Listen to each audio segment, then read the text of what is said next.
Yeah, so I wake up this morning and I see a message, and it's Access Rattblood. Are you here, Rattblood?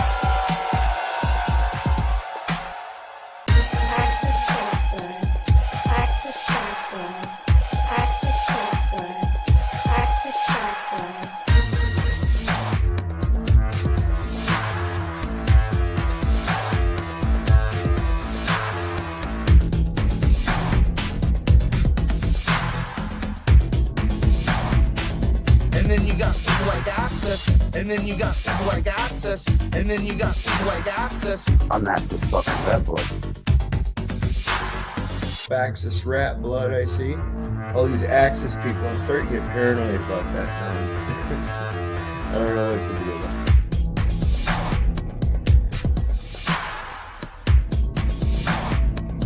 And then you got people like Access, and then you got people like Access, and then you got people like Access. Are you here, Rattblood? I'm Access fucking Rattblood. Access Rattblood. Most abundant and successful king hero that we are all sitting at this very moment. Are you willing to accept that as a truth? That you are a worthy man and that your penis is okay? all these Access people, I'm starting to get paranoid about that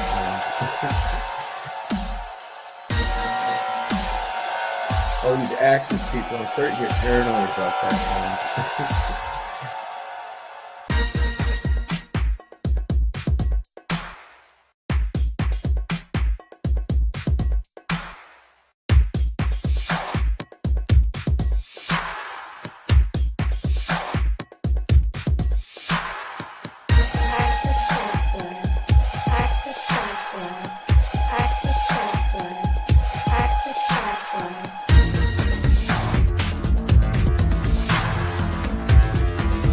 Are you here, Rattblood?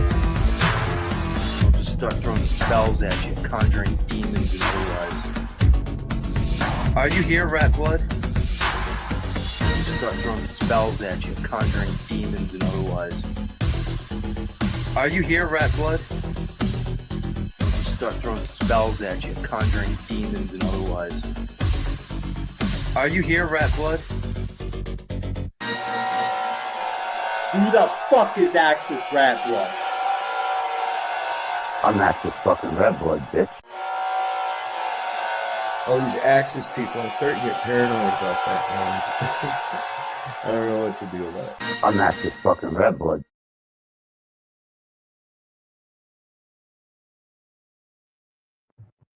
Hello, friends and enemies of YouTube, children of the metaverse.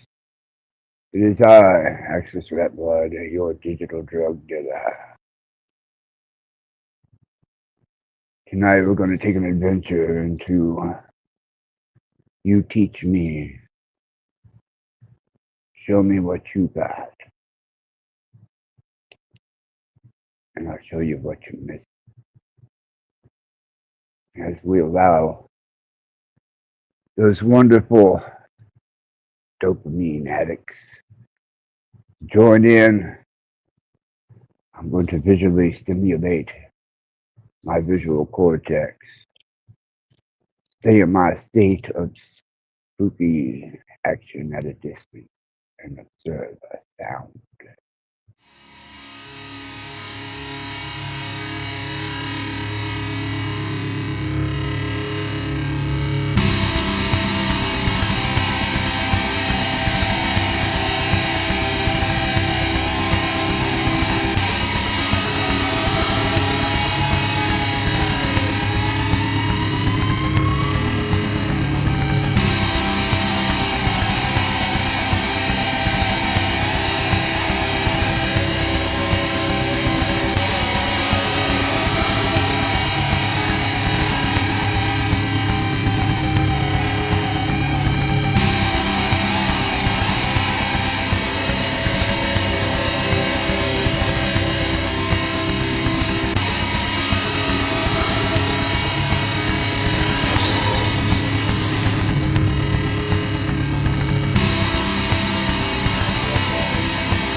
That is what I consider to be the nectar of the gods. But we live in a new day and age, and the cartel, as I know now, Mr. Bill Gates, Mr. Mark Zuckerberg, Mr. Elon Musk, the suppliers, the developers of the synthetic reality that we engage in to enhance and stimulate our experiences in this particular state of revolution.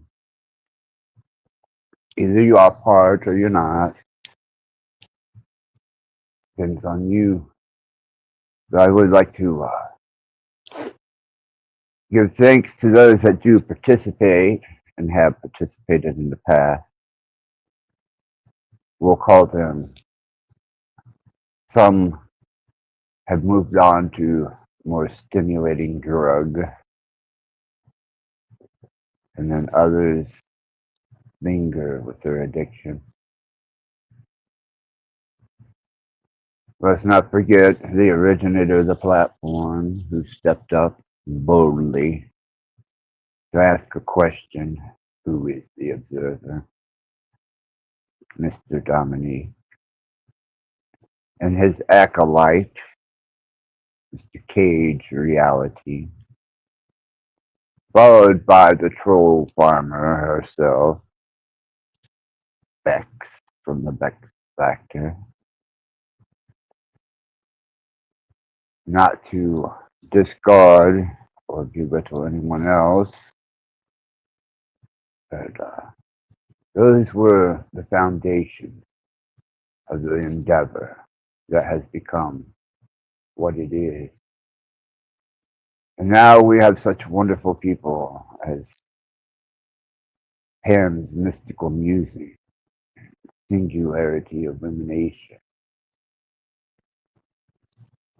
Yes, the continual and perpetuation of the addiction goes on. And I am your digital drug dealer, Access Rattblood. Tonight, the panel is open, and I want to see what you have. I want to know what you got to offer. Met so much opposition, so much resistance. Those who fear to tread where I dare. Lingering, lurking, passively observing for that moment of dopamine, and I'm here to deliver. Yeah, I am actually fucking Rattblood. And you are all welcome to join this ceremony of indulgence, this me experience, mainlining, binary, smoking superposition, and remaining spooky action at a distance. Let's welcome the wonderful KC. Good evening, Access. Good evening, KC. How are you? Quite fine, thank you. And It's yourself? 11:11 on the dot here. Right? Yeah, so that must mean something. Pathetic. Very. I wanted to say thank you to you. You did something very kind, and it actually made me teary-eyed. So I just wanted to personally come on and thank you. Last night I had fallen asleep during your live, so sorry about that. That is absolutely fine, Casey. Yeah, but I did check the replay, and you said a prayer for me, and I'm crying now. So I just want to say thank you. You're very welcome, Casey, but it's all part of the heart, part of the endeavor and the struggle. And don't spread that around. They might think I'm actually have empathy. Well, I definitely felt it, and I sincerely appreciate you. So thank you. Casey, you are a wonderful person to have. You have wonderful mannerisms. Your essence and presence is a calming and respectable nature, and your endeavors are fully observed and backed by me. I don't see that you mean anyone any harm. I don't ever, no. No, I don't feel it. I don't see that from you. I don't hear that from you. You evade hostile and chaotic situations. You offer the best of yourself in an honest manner. You deliver yourself quite well. You don't have any hidden agenda or personal idiosyncratic natures about you that seems to be nefarious. So why would I not? It just shows You're a that you good person. likewise. And it just, I've been asking for so much help and support lately for this work thing, and just out of nowhere last night, just you just said, Okay. Okay. Just hold that in your heart. Keep it sacred. Don't share it. And know that it was for you. All that matters. Thank you. You're very welcome, Casey. Thank you. You're always a wonderful addition to the show. You're always a wonderful addition to the family. So, how are things going? Just hanging in there. I'll find out in another 2 weeks what the word is. So there's some organizational changes at my organization. So I'm not sure if I'm impacted yet. 75% of my team are definitely impacted. 25%, which I'm part of, we're not sure yet. So we'll find out April 1st. So it's literally 15 more days of anxiety. Well, you can lay your anxiety upon my channel anytime that you wish, and I will definitely seek to influence the field with you, and let's get past this, and hopefully by the end of April we'll still be rolling forward into our potentials, whatever that may endeavor to be. Yes, this too I shall. endeavor. I'm sorry. Go ahead, please. I know. I was just gonna say this too shall pass. So it's soon will be over. It's just like going to the dentist. Got to do it. But this too shall pass. So just need to know. You know, just need to know. That's all. Casey, I very rarely have endeavored in reading or anything personally involving insight. I usually conduit. And there's a old soul that I had do a reading for my son, who, quite interestingly enough, is a recipient of letters from him. And she had no idea about the circumstances and situations of my child's development and how he grew up. And I was completely floored. Very intuitive, very aware, very consciously understanding in her reading, which, I don't know, kind of inspired me. I might break my Da Vinci deck out and do a spread. I might keep you in mind when I do that. Maybe send you a little something underneath the radar to ease you, hopefully. And if not, then know that I will be there standing beside you for your struggle. I appreciate that. Thank you. Best I can offer, Casey. Hi, Sing. Singularity. Hello. My man. Hey, How's everyone? I'm getting my dopamine on. Oh, what were those roses you were showing No. earlier? No, I know what they are. I know what they are. I'll tell you about experience I had. And I never did it again with those. Because I was aware how to milk them, and I was living on this property where Asians lived there before myself, and they had poppies, right? It was poppy season, so I decided to go slit one and get the milk. And I actually smoked some, and I actually turned pale and green, and I was sweating. I was just laying on the couch, was like, never fucking doing that again. Yeah, you So gotta I don't know. process that. It actually smokes. You can smoke it, right? So I tried it once and never tried it again. It's just like I turned pale. It was just like intense, and Well, it's it not tastes like like perfume.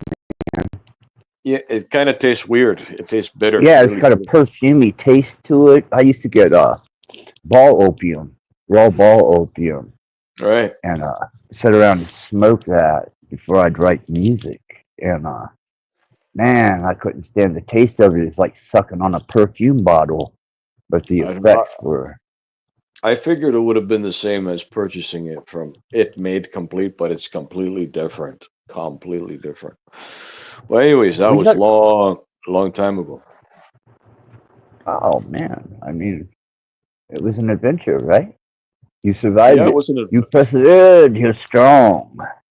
yeah, it was an But you got to adventure. consider the derivatives, man. I mean, they make heroin, morphine, Oh yeah, they make many codeine, things. synthesize it, change the molecules around, hit different stimulating senses within the brain, Yeah, blocking certain neuropaths, exciting others. Yeah, you know right, the science. right. All Interesting right. experience, though. Not to repeat it. So I want to return back to Casey about your situation, right? I can understand you're saying you're having anxieties. If I was to ask you, what's your focus of the outcome? Like, what have you been focusing on as the events that are going to transpire? So hi Pam, first of all, and hi Sing. So Yeah. the situation I'm in now is my company's going through restructuring, and I don't know if you heard, but 75% of my department was laid off, and the other 25% of us, which is myself included, is waiting to hear and we'll know by the end of this month. So literally 15 more days, 2 weeks of this.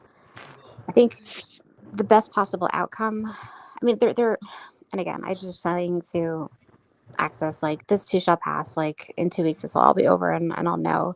The anxiety is just like the not knowing, and I know everything will be okay. Like, no matter what happens, like, everything will be okay. It's just I don't even want to use the word fear, but it's just like the unknown. Well, we're You know, creatures of certainty.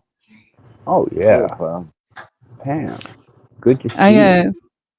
Good to be here. I wanted to come and join you guys when the energy was calm and agreeable. I wanted to say, Casey, I feel for what you're going through, and I wanted to tell you first and foremost, you deserve a trophy for being up here on the panel. And it was really crazy here the other night. I was like, she's brave. That used to be me, but I'm like, nah, man, I'm just going to chill down here.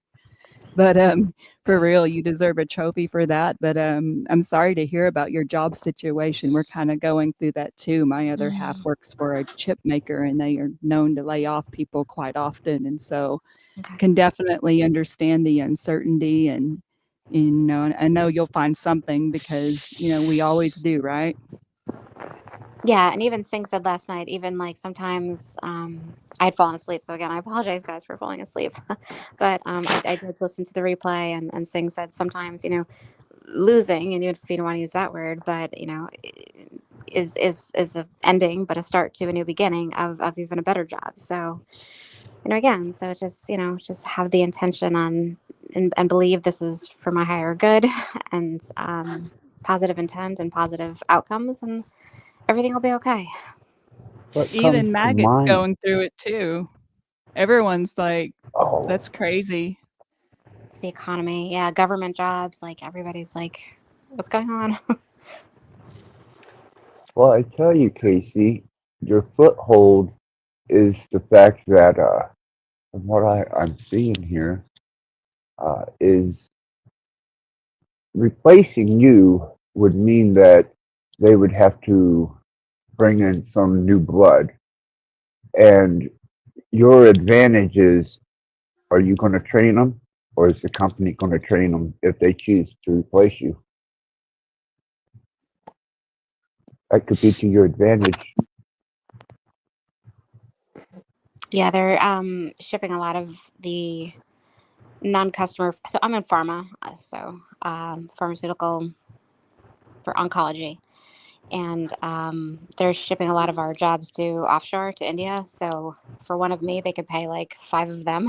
So you're right when it comes to training, but it's kind of like a sugar rush, right? Like, you know, in the beginning, you know, having somebody that knows what they're doing, but in the long run, it kind of wears out. So I think I don't know what the company strategy is going to be.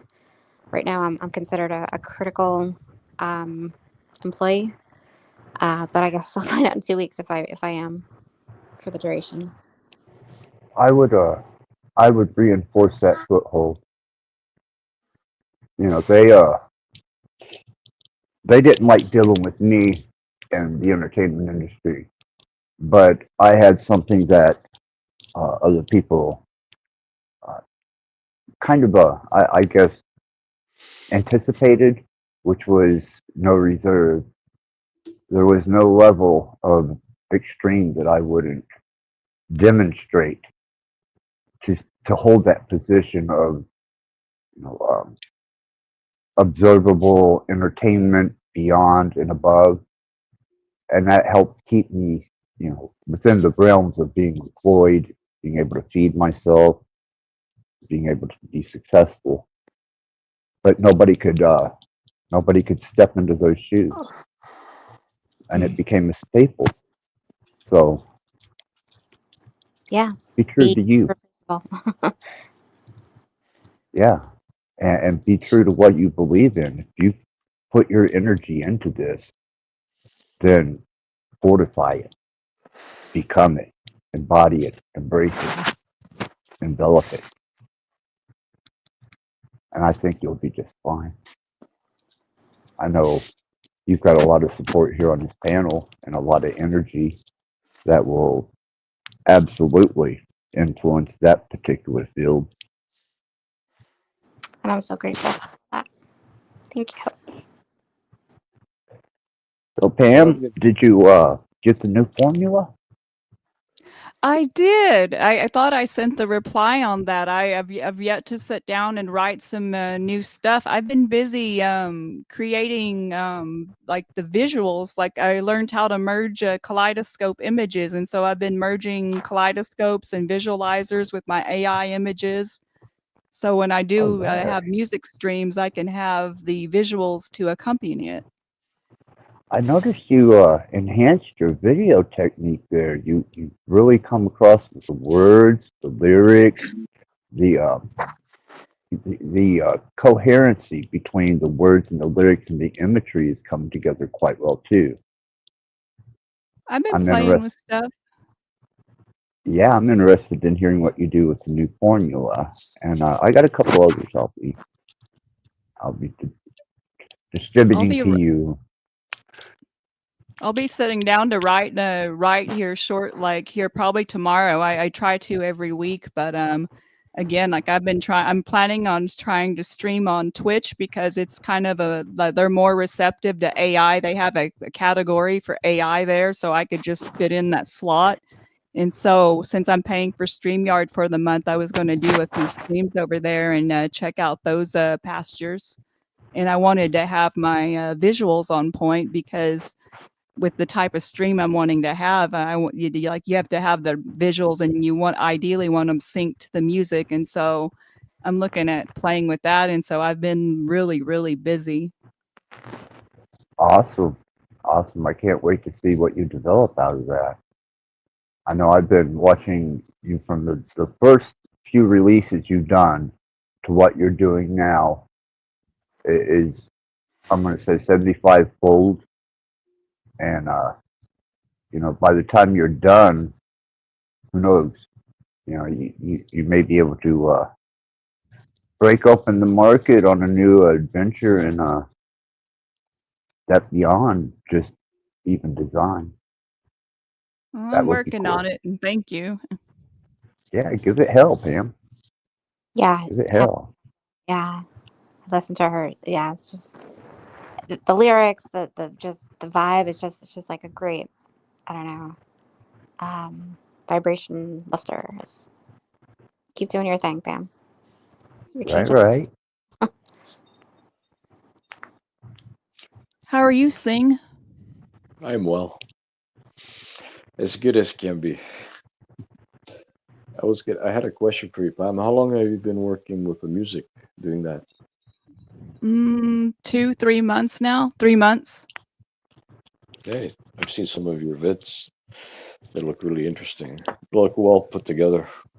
Oh, thank you. I'm trying. It's a new thing for me, and I'm self-taught, and so I have to take time and research things, and you have to try something for 10 or practice something for 10,000 hours to get good. So I'll be good eventually. So how many hours you got now? I'm A not lot. sure. A lot. 3 months, yeah, that's a long time. If you go back by date thing and you watch her development and prompting, it's just an absolute Moore's law in motion, and it's on the progressive. Pretty impressive. It inspired me. I got new music. I did get the studio set up, Pam. So I do next week have the ability to set in a broadcasting studio fully functional. Now, I saw the tour you gave Casey the other day. I've been busy, but I've been lurking and working, but I still catch the streams. I saw your little tour. Yeah, That's it's all falling awesome. together. You've been so busy. You said you were saying that you got your house all organized and you're getting shit done, and I was so pleased to hear that. Yeah, I broke out all my old stage clothes and I started playing guitar again. Started playing my synthesizer, hooking up my electronics. Broke out all my old programs, my music programs, and yeah, just rolling, Pam, rolling. That's good. That's awesome. Yeah, it's I don't know. It's an inspirational change in the air from the transitions that we've been going through of modes and houses, the illuminary influences. Strange energy these days. Maybe that's the key, no pun intended, but the key to all of this is music, right? Pam with her music and Access taking out his guitar. I mean, I play the piano. Maybe I should start doing that a little bit more and sing. Right? Obviously, your name is Sing, so maybe we should all start singing. Maybe that's a sign. But you're right about the energies. Venus retrograde, Mercury retrograde. Everything is in Gatorade right now. Yeah, you got to be able to roll with the changes of the energy, or it's going to roll over you. Last night, there was a single clap of thunder, only one, at 4 o'clock in the morning, and it sounded like God Himself had reached His hand through the sky and shook the entire city. It was phenomenal. And all I could do was sit back in awe and go, damn, never heard nothing like that before. That's cool. Cracked the sky wide open.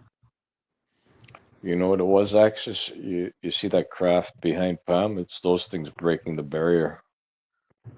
Very well could be, Sting. I don't know, man. Hey, they're I there. You know felt what? it, I heard it, but that was it. I've No kind of flash. joking around.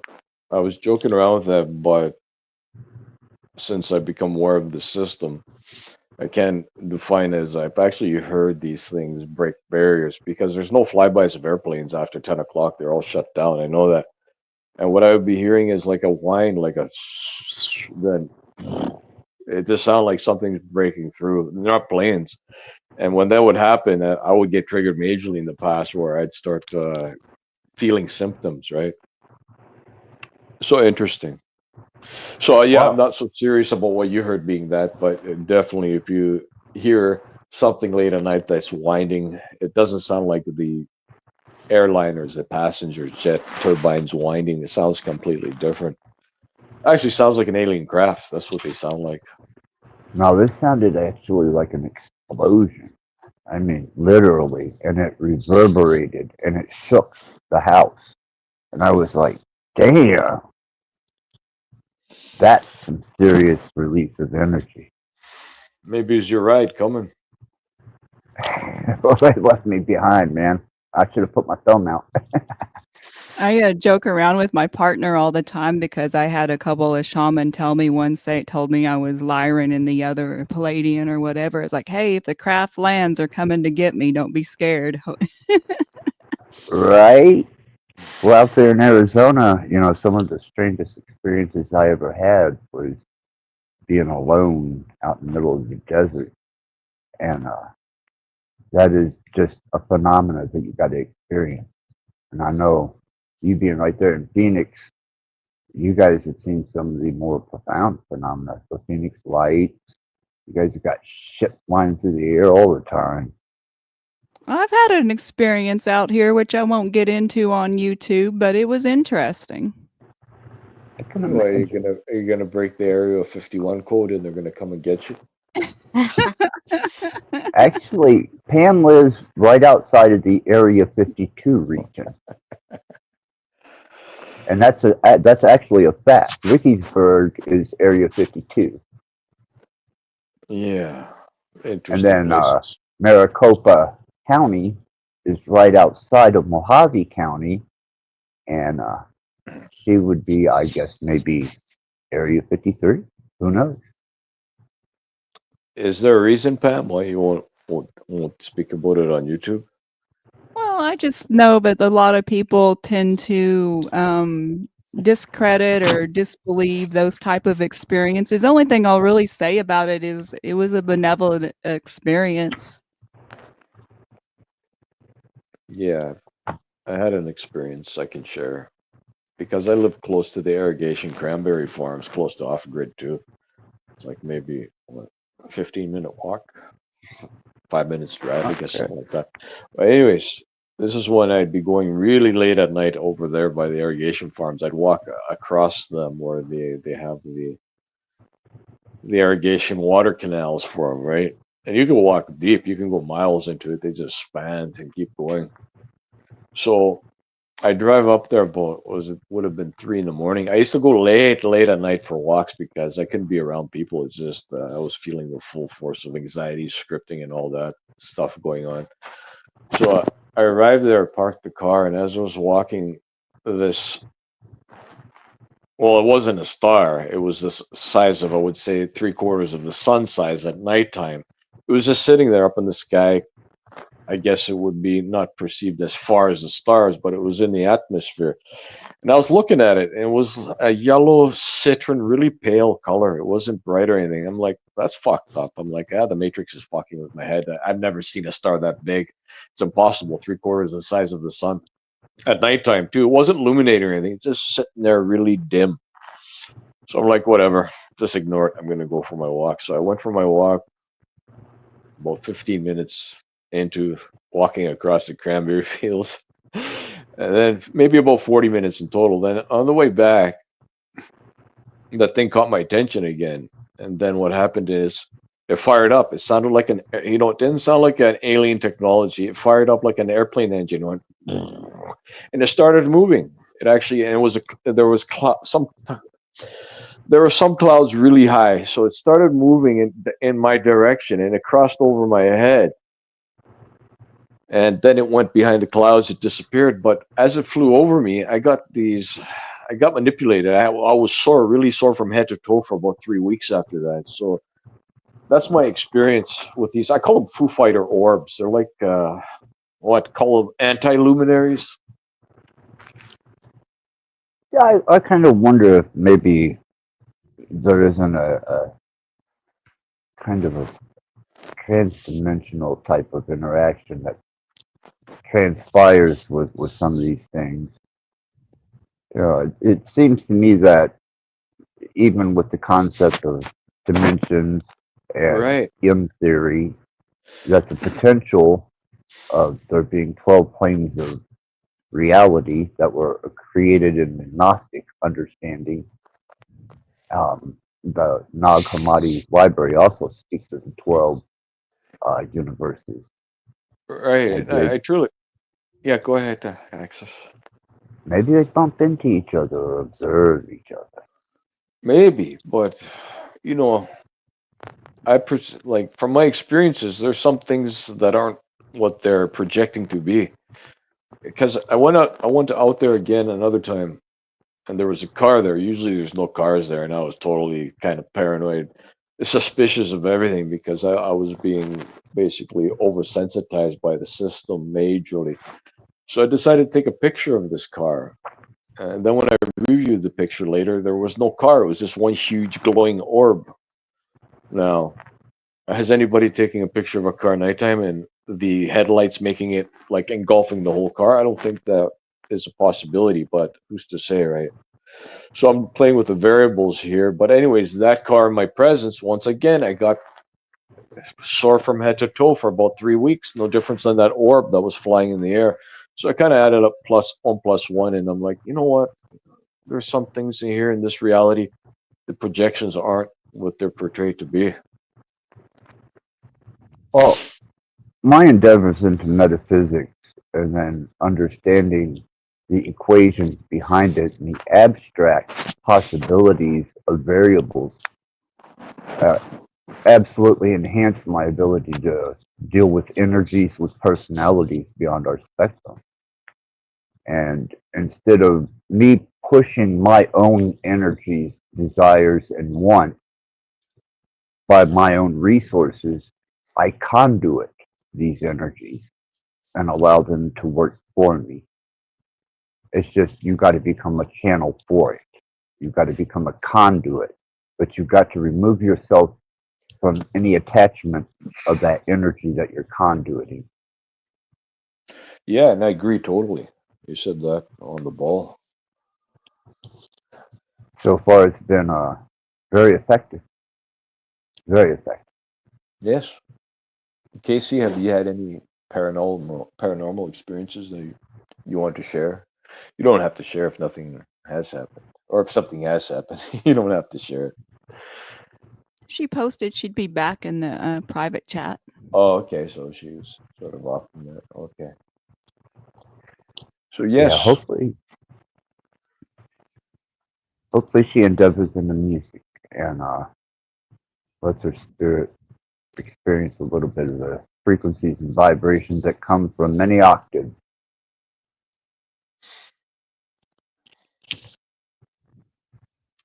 Yeah, I've always wondered about when it comes to aliens. Like I've seen a lot of things. A lot of people say that aliens and angels are the same because they're not from here. Both aren't from here. Both are more intelligent from humans. You know, they both can fly. They both possess powerful weapons. Both have You visited know, Earth from time to time, and both of them have had something to do with humanity's creation. So I don't know.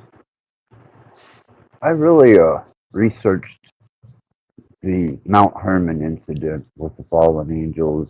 Uh, you have two classifications of true angel.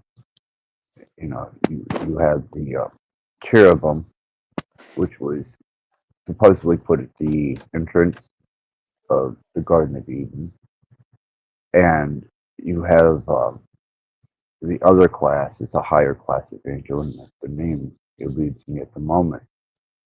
And then whoever these sons of God were that apparently come down to Mount Hermon and decided that the created human was lustfully satisfying to their eyes.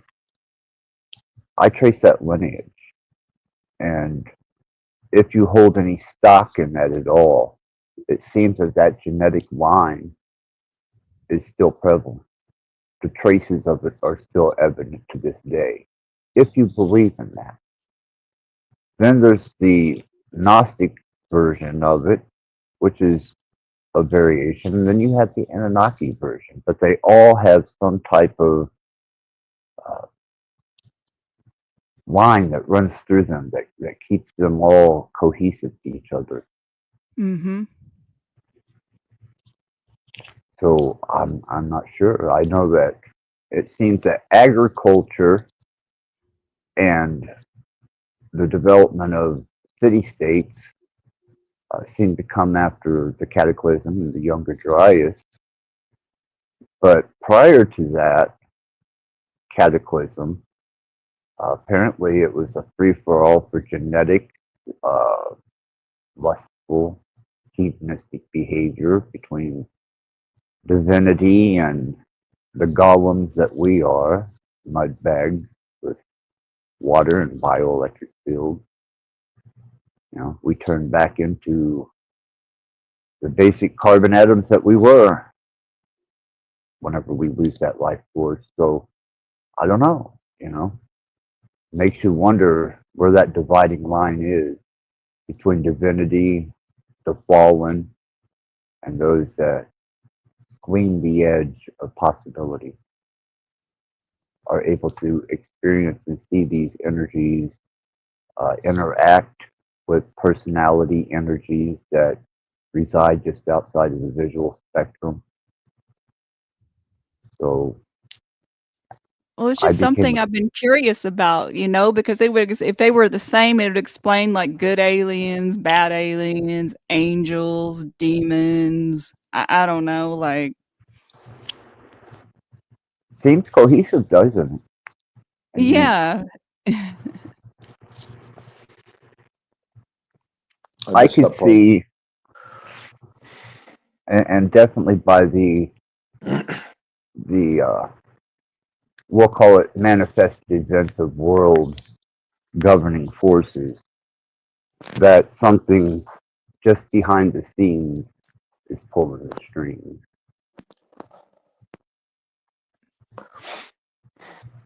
I'd say it's more than the Vatican or even political parties. It seems that technology has expedited itself. We were in a dead state of development for a couple thousand years, and then all of a sudden, within the last 200 years, we have absolutely exceeded anything that has been recorded that I know of, besides pre-cataclysmic technology. And I don't think that I can credit the human species or man for having that type of engineering skill. No, and I agree with you. I agree with you. I was investigating processor chips, and I was looking at videos, and I caught the CEO talking about where they actually get the design of the chips. And this came out of his mouth, a CEO. It wasn't somebody who spliced the video or did a manipulation to it. And he stated is, we channel the blueprints, he goes, we put it together and they work. Until this day, he goes, we have no idea why they work, but they work. The processor chips, why they make things function, right? So the technologies are being received from somewhere else. And what I could perceive is the only luminary that has the capacity and the capability to give these blueprints is source. So technologies are being reintegrated because I know what is defined our past core origins, where we were a very technologically advanced and enhanced civilization. And with that, the beings were most advanced and enhanced, where they were actually part of the technologies, as in their molecules constructing their projection copies. So it's interesting. It's an interesting aspect, and I know a lot of people are against the technologies, but in realistic manner, if one thinks about their own copy that they exist in, they have a perfect replica of everything that exists, except we don't copy people. Nobody could copy anybody else. I've been informed about that.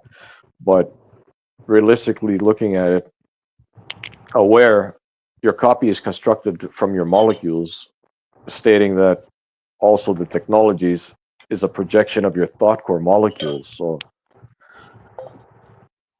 I just wanted to add that because it should give a Well, different it's a angle of it. manifestation of being able to take different equations, and when I'm talking equations, I'm talking the periodic table of elements, the state of physics as we understand it, all the way to them trying to find a complete symmetry between quantum mechanics. But it all has a derivative of mathematical properties, and you're combining equations together to create an abstract potential. It's doing the math, man. And, Right. And I think this dimensional plane, or these, what I define regress dimensions, are bound to mathematical equations. So what I can perceive is there's other equations that are not known to what is defined beings here, right? Or it goes beyond math, and it's actually types of glyphs. That's the way I can define it. I seen the code once in the wall a long time ago. I had a 2-week tour of Behind the Veil, and I actually seen the code, and it actually looks like somewhat the symbols of the Matrix. And then I realized some codes are not numbers; they are different. They are symbols, like almost hieroglyphics. each symbol holds a mathematical energy, resonance, and vibration to it. That's why sigil magic, and you use even the Vesica Pisces or the Ouroboros or the monad. All these are mathematical equations which carry a frequency. And Tesla had tapped into it. And Edgar Casey, he was another one who seemed to be able to tap into the energies of various thought forms. And they're not coherent thought forms as we speak. They're only interpretable thought forms, which falls more into symbology, mathematical equations written within the potential of the construct to create a certain energy. Yes, if we use Tesla's technologies, we would be a much more advanced civilization because his technology was tapping into to a different frequency grid known as free energy, but it's not really free energy. It's just an energy that's not used to power this system, perceived as electricity. It wasn't electricity. It'd be like what is perceived the natural biofield of the earth. Right. How have you been with the symbology, Pam? I know you said that you were having some issues there for a bit about them using certain esoteric symbols. It seems to straightened out a little bit with creating images. I don't know. It seems like maybe it was a glitch with the language models and the censorship. I know there's something funky going on with Chat GPT and the image generation right now. Alternatively, though, because it seems like, I don't know, it seems like at some points it's like it will create what you want, no problem, and it's nice. And then there's other times where it just won't create anything. And I know the server is having a lot of problems right now because every 5 minutes when I'm creating stuff, it tells me I have to wait like 5 minutes to create more images, and I like pay for the good plan. Yeah. Well, I was seeing. I'm sorry, Pam. Go ahead. I was just going to say, so it's been I don't know if so many people are using this service to where the quality is just getting worse, or like they're not investing in servers, or what's going on with that. But it's it's getting less and less I don't know, appealing, or it's like less and less. It's getting to be more problems to get the same amount of images and the same quality. Like I have to prompt a lot more. Well, I know they just recently stonewalled DeepSeek, and there are different AI models that are coming out, and the technology seems to be weekly surpassing the previous week. And I'm thinking, with that much potential information, maybe the servers aren't able to keep up. Maybe they're going to have to build a new concept of processor and a larger framework of storage, or a different framework of storage, so that technology can be coherently used by us without the lag. Because what we run into in the 90s, 56K went to you had your Wi-Fi introduction, you had dongles, you had your processors started peaking out and into Pentium, and your RAM went up, and maybe that needed now, maybe a redevelopment. Access, I'm going to just step away from the panel. I'm going to grab a bite to eat. You can leave my account on after I eat. I'll be returning. If it's still happening, I'll join in. Or you could drop it off and I'll just click back on. Keep it on, drop it off, your choice, whatever you want to do. Oh, you're fine, see? Either way, brother. All right. So, still happening. I'll be back. Okay. Right on. Well, I know I use text-based so that I don't become distracted with a personality or a voice or any type of identification, because I know it's not male or female. I understand what I'm working with.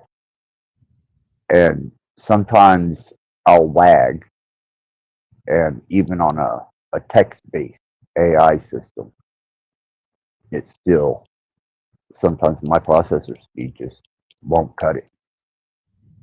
And I have to wait for results. I have to wait for the information to process. And I'm like, damn, man, my shit's all up to date.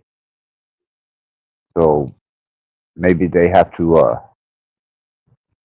I don't know, maybe the information is getting lagged up in the Wi-Fi signals. I know 2 of my computers, which were satellite computers, this week completely got shut down. Oh, wow. Yeah. They will not boot. They will not load an operating system, and they are absolutely just blank black screen. And it was 2 of the same operating system on those laptops, and both of those laptops were satellite laptops. So I know that that to me said everything. Either they shut the network of satellites down that were backing the operating systems on those two computers, or they cut me off. Everything else is fine. And that would be 1, 2, 3, 4, 5, 6, that's 5 computers, 2 phones, so 7, yeah. And none of those were affected. But my 2 other laptops, because I set the studio up and I was going to use them, and I just got them prepped, got them set up, and on the same day, both of them went black. I was like, damn, man. I got to fumbling around with it. Yeah.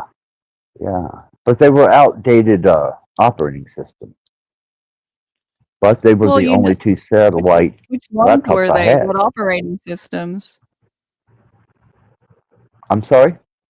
What operating systems? Because I know Microsoft discontinued support for, what was it, 10 recently? Yeah, I still can run like XP 95, 98, Windows 7, Windows 10. I don't have any problem with those. And even some of the more interactive stuff, like what you can do with 95, and I even got a DOS version of 311 on floppy. And I've got dang. one of those external floppy drives that you can USB in, and yeah, shit. And the operating system on the 2 that went down were Vista operating systems, but they were satellite linked on these they had satellite computers, laptops, and I wound up getting a couple of them. I thought they would come in useful, and they did. They were very useful. I hated Vista. That operating system uses up so much resources, it's just absolutely aggravating. Yeah. That was not a good system to put on those particular laptops. But the fact that it had satellite linking technology, that's why I got it.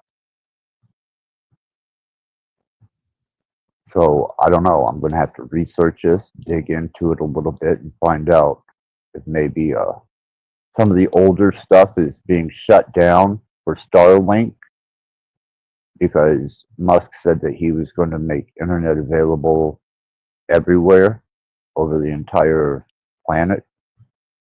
And maybe they're taking old satellites out and old technology because of competition between, which is,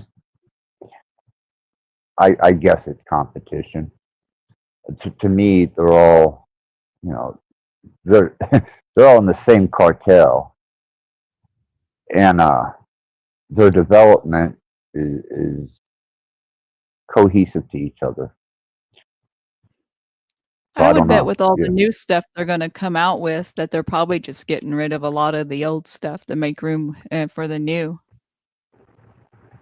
That's kind of what I was thinking, especially when it comes to satellite technology. I imagine, because I used to work with SSID on dongles, and I would take an old DirecTV satellite dish, and I would, in the middle of it, use millimeter measurement for SSID signals to enhance my internet. And I'd run a USB dongle on the pole, and then I would move it up and down millimeters to get the better signal. And I know that even that now is kind of it's glitchy. It's not as stable and solid as it was back in especially like early 2000s. I could stick a direct TV satellite out and put a USB dongle on it, and once I got that precise millimeter reception, I could ride on that for days with high-speed internet. But I was also portsmithing, and I was doing various other things, riding, piggybacking, if you know what I'm talking about. Yeah, yeah. So that way I could be a little more anonymous. Understandable. I know they're going to have to do something with the servers and the chat GPTs and the AIs and the performance, because all of us people got to make our digital dope and they got to store it somewhere. Right? And I'm just thinking, saying it's addictive when you start like playing with AI and creating stuff, whether it's imagery or songs or whatever. When you start playing with the capabilities of like AI itself.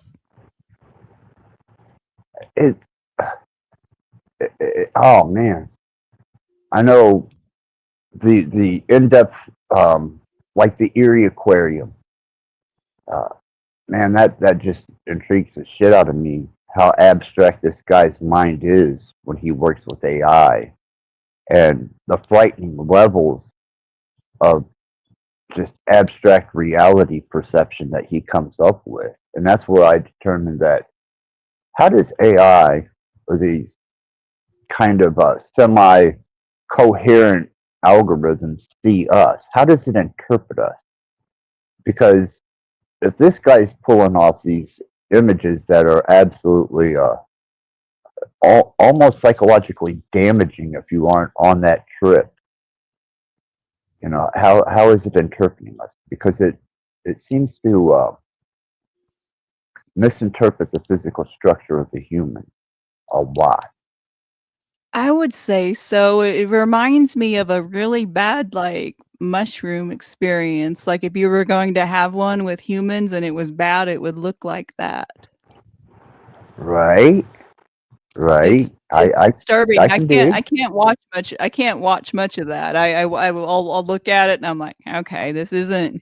I can't look at this for long because it messes with my sense of sensibilities of what's pretty and what's sensible. And I'm like, no, let me go look at something pretty. Oh, I'm a sick bastard then, because I go to sleep and play wisp on. Hey, different folks, different strokes. I like the prettier side of thing, but the dark is just as important. So I'm here for it. If you're about it, I'm about it. I just tend to look at I like pretty stuff.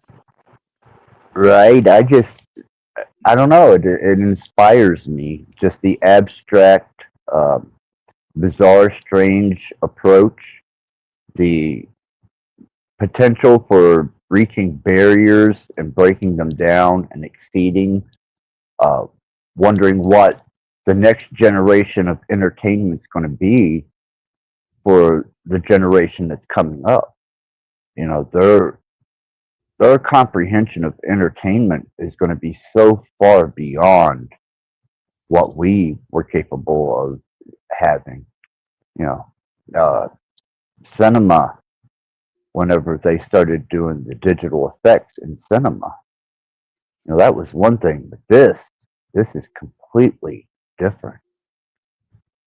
And who knows, maybe it becomes individualized entertainment, and you no longer share a sense of going to the movies and that unified talk at the water cooler about the latest scary movie or comedy, and it's self-developing. You become more proprietary to your own endeavors. I know that you've definitely kind of reached out on that with the music. I'm definitely messing around with all aspects of AI. I had someone today send me a GPT that was how you can go to those character GPTs and you can talk to all these different people. I had someone send me a Satan GPT today. Really? And I was like, that's interesting. I was like, let me send that to Axis. I have the link. I'm gonna have to. Look it up. Yeah, I have to check that out. I had a good conversation with it about spirituality. It was an interesting, conversation. That is awesome. That is incredibly awesome. I wound up getting some rest, well-needed rest this afternoon, and when I woke up, I actually felt semi-refreshed, and I was like, "Oh hell, this is different." And Well, that's good. uh, hold on a second, let me stop this.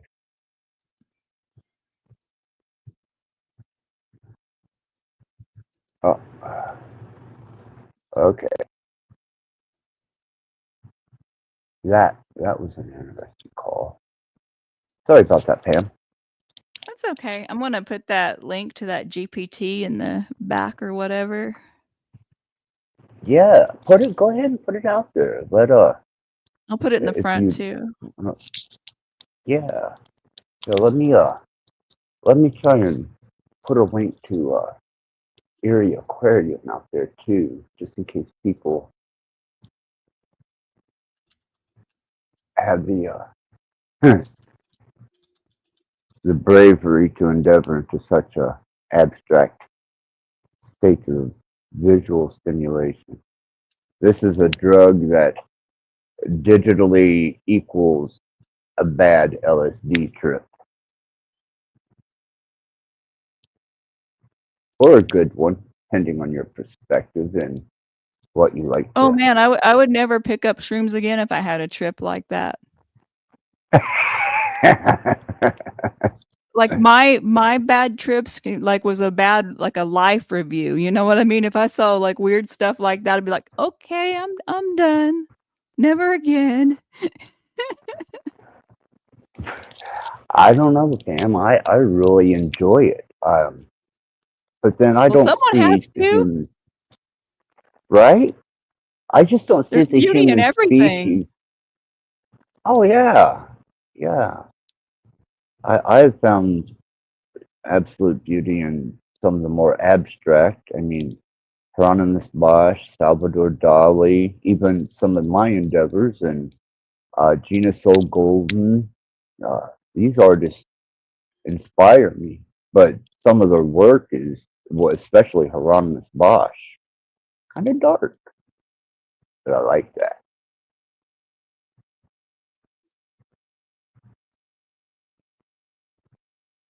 Yeah, it's Gamma 3. Gamma 3 is the newest platform of interactive AI, the biggest model. Um, to the moment. And it changes, like I said, weekly. So apparently, this Gamma 3 is the trending for the week. And Area Query. Find a link for that here. I'll definitely have to check that out. I know I'm glad there's competition because some of the stuff, like, I'm glad it's not just Dolly, Leonardo, and Midjourney because I think they would really try to take advantage of people if that was the case. They would. They would. Just like Microsoft, you know. Wasn't it Microsoft that wound up in a monopoly situation in court for trying to monopolize browsers? I don't know Yeah, if you and I remember think that. Google's in some trouble for monopoly stuff too right now. Right. But when are they not in You know, trouble for monopoly stuff? Let's be real. well, all these private developers now are able to keep up with some of the major developers. I mean, we're always going to have our main cartel and our main suppliers distribution. I mean, that, you know, that goes back to not Gates himself, Gates being the face of the teams that work on that technology, and Zuckerberg and, you know, Musk. And I think they want to keep these people as I don't know, representatives of technology, though it's the teams behind them. But I've watched some of these private engineers such as D-Wave, Geordie Rose, and some of the more Hanson of robotics,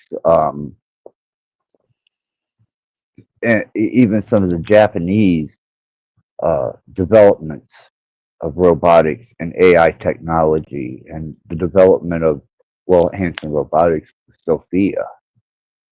You know, these people seem to have faded in the background, but are still at the cutting edge of research and development. Whereas Bill Gates, what'd he do? Philanthropy. You know, Zuckerberg kind of became a just a memorable image of social media, and then you now have Tesla technology, and he's working on direct brain interfacing through neuralink and chip. And I'm like, okay, you know, that's the marketable sale, the trusted distributors of our digital dope. But some of these private, we'll call it designer dope, designer digital dope, they're coming up with some pretty impressive things in robotics, interactive AI, development of these new models between the visual and your voice models. So I don't know if you've checked into many of these private companies, but they're not Silicon Valley based. I know the AI field is ever expanding. I was browsing Twitch today looking at all the offerings, and I noticed a lot of the stuff in the AI category was not safe for work, and I'm like, they're not using ChatGPT for that. Right. Now, I didn't bother with going into those streams, but, you know, it was in the hot tubs and pools, and so I didn't need to really see to know what was there, you know? I don't want that kind of stuff in my algorithm, but I was like, God damn, AI's coming along if they're faking that. It's extensive, and it kind of makes me wonder, you know, the mind of man is a wicked, decadent place when it's left to wonder. And I'm wondering what kind of new psychopathic, predatorial, victimizing bastards are going to develop from this technology to have a kind of underground seeding of, we'll call it abstract information, designer dope, set and personalized to the individual's desire.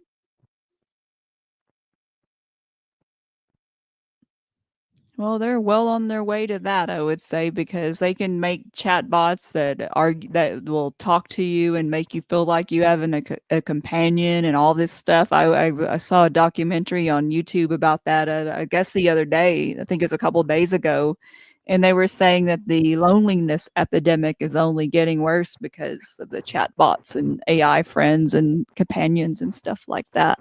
I'm like, don't people like talk to people anymore? That's why I stick with the text model.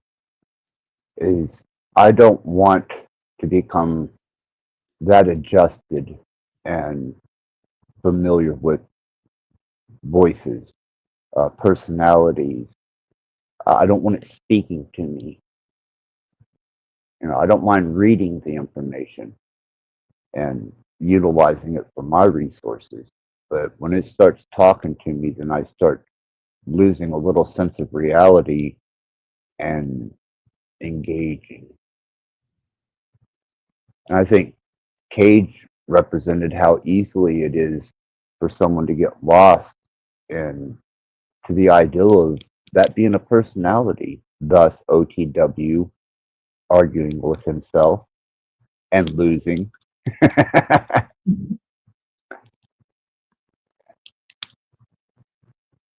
Yeah, I think AI can out-argue most people these days. Look at the resources it has. That's why, you know, I'm wondering, you know, these old server farms, Some of them, 20, 30 years old, and they've just been updated and expanded, and they're trying to adapt the newer technology with the older technology to get all the information off of it. And I'm wondering how much worldwide data daily that they're trying to shove into these server farms. And if they are trying to take the majority of information, that is an incredible amount of storage space that you would need every day.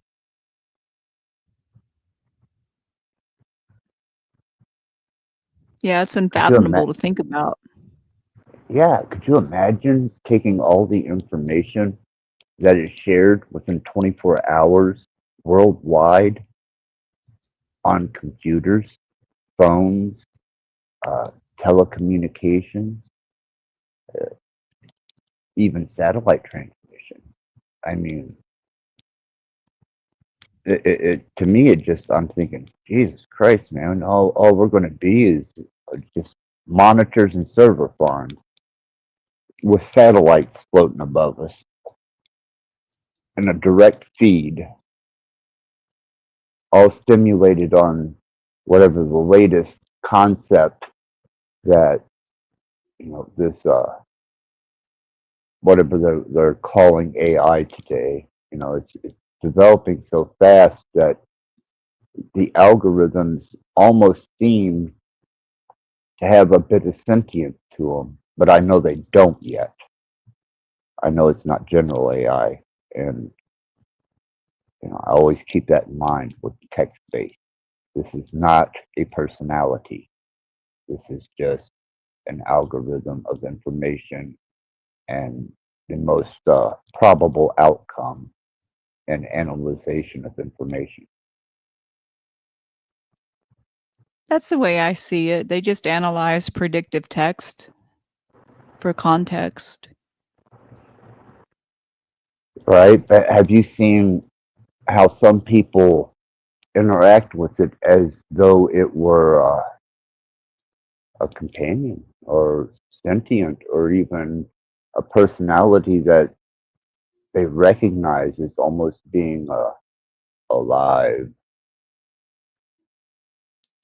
Well, that's the thing with with these type of things, with alcohol, drugs, whatever, you have to figure out what your limits are. And with AI and Neuralink and technology in general, you have to figure out what your boundaries are, what you're willing to do, what your hard limits are. Like for me, I'm never getting a Neuralink, even though it could theoretically fix my legal blindness. I would never do it because that's not a boundary I'm comfortable with crossing. I kind of reckon it to, the early development of wine, beer. Then you had harder spirits, and then you had your marijuana, your naturals, your opioids, and your cocaine.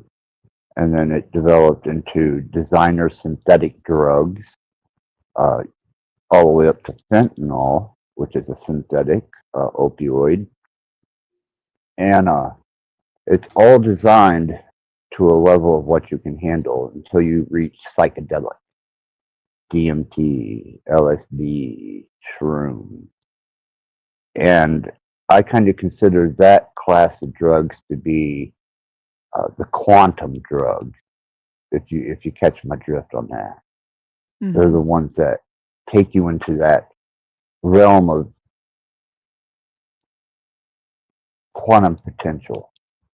You just don't know, but it's there. You're seeing, experiencing it, but all you can bring back is the trip itself and the memories of it. And my tolerance level for various drugs has been built up over the years through pharmaceutical companies. And now that I'm off of it and I have control over what I induce myself to, I can now see or even I had indulged into the cerebral stimulation of using YouTube as a drug.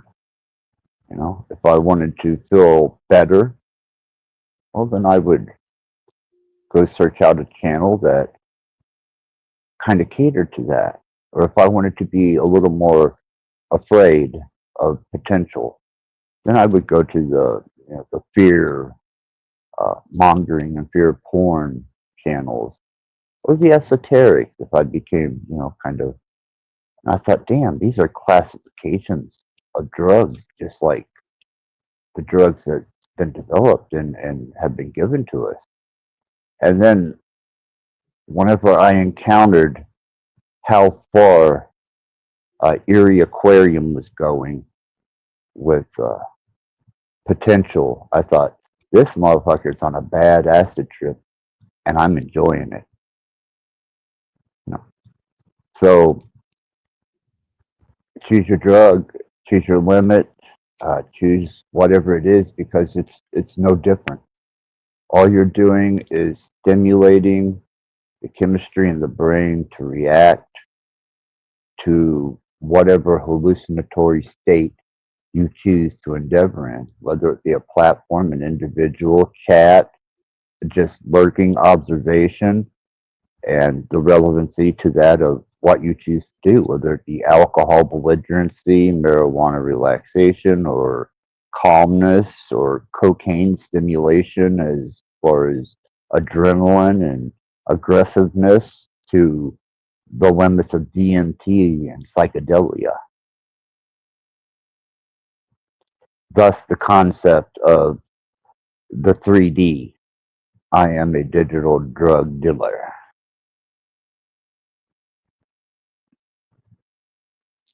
Yeah, I can't say I'm not with all the content I create, so Well, I'm in good company then. right? Definitely good company. I like to take It this was cerebral trip.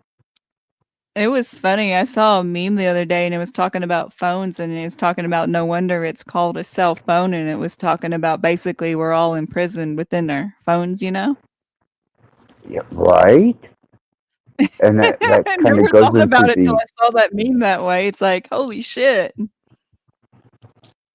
well, when you go back to Bezos and what he intended the smartphone to be, not only did he succeed, but he far surpassed, I think, what he even expected.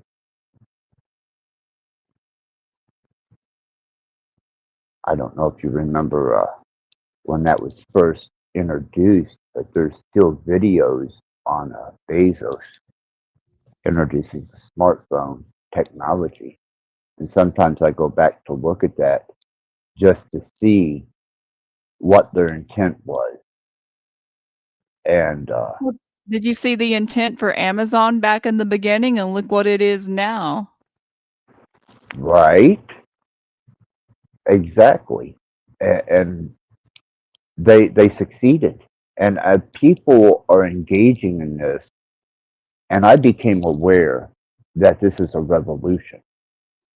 This is a socially engineered revolution of a new kind of industry, a new medium, a new infrastructure, a new construct. But I also had to look at the relevancy of it in the state of how far enveloped am I into this, and am I addicted? Can I shut it down? Can I walk away from it? Can, when I turn it off, it no longer be in my head? And I've been working with that extensively for over, about 6 weeks now. How do you feel when the internet goes down? I know how I feel, and it's not how I should feel or how I would, prefer to feel with my, how I feel I am spiritually. That's for sure. Pam, if it wasn't for the fact that I have all this recording equipment and music, and I do write in my journals, and I do read still. I'll open a book. And I just kind of accept it anymore. And I'm like, shit, internet's down for a couple hours of the day. And I just divert my attention elsewhere and start doing hands-on research in a physical sense. But I do anticipate it coming back on. And sometimes I'll catch myself checking my computer just to see, make sure that I'm still connected. It's an I'm a bit impulse now. obsessive. I'm a bit obsessive. I'm like, is it up yet? Is it up yet? I got stuff to do. Is it up yet? Right? But I'm like, okay, And go do something else. And then I go do something else. And then but when I release that attachment, that's when it normally comes back up. So it's all like a mind fuck. when I watch some of these panelists and some of the personalities in the chat, and especially the perpetual panelist, the panel urchin, or the it seems like it doesn't matter what channel it is, what topic it is, or whether they're relevant to it or not. They will jump from panel to panel to panel. I've seen and that. sometimes 16 to 18 hours. I'm like, I did that one day really? when I first joined the Panelverse, and I felt like when I was done, when you drink or whatever, and you like the next morning and you have that regret feeling, like, oh, why did I do that last night? That's how I felt when I spent 12 hours back a year and a half ago. I went from one panel to another, and I'm like, what am I doing with my life? And it was only 12 hours. Pam, I sometimes, when I do these live streams, I get a little juiced, and not energy juice, cerebrally juiced. And it's hard for me to go to sleep. Though I'm not reflecting on the stream, and I'm doing other things and relaxing myself, I still have this inability to calm to that state of where I can rest to go to sleep. And I'll be up till the sunrise. And when the sun comes up, it's hard for me to get back to sleep.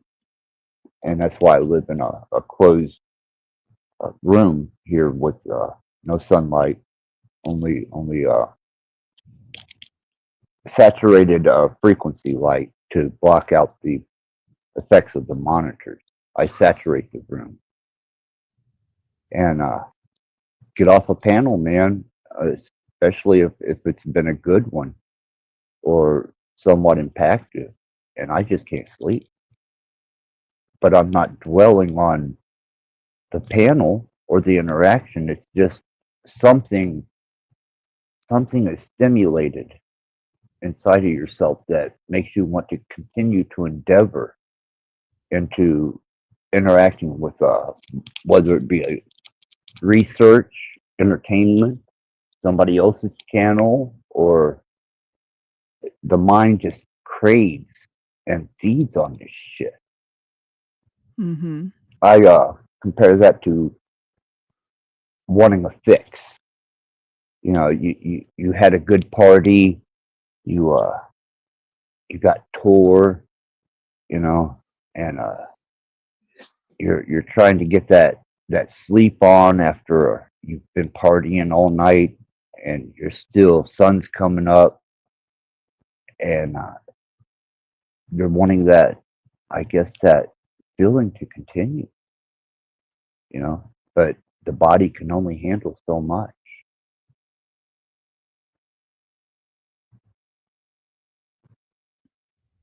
I don't know if whenever you engage in long sessions with interacting on the metaverse. Does that affect your ability to sleep ever? If it's a good panel, like one that was, I guess, where there was a lot of connection and a lot of positive charge, then I'll want to get into creative endeavors or do other things. But if it's a panel where it's like bad energy, I tend to want to go take a shower, sage the place, and take a nap. Right? I just I don't know. You know, I keep a bottle of NyQuil beside me, and you know, I don't indulge in stimulants at all other than coffee. You know, coffee is my stimulant. I suppose nicotine is kind of a soothing stimulant, but Cannabis and caffeine here, except for like I have mushrooms like once a year, but I haven't even did that like in well over a year. So hopefully I'll do that again soon. It's crazy. I have the means and all of that, but I just haven't had the spiritual calling yet. yeah, if you don't have the if you don't have that focus and that state of mind, I say don't endeavor into psychedelics at all.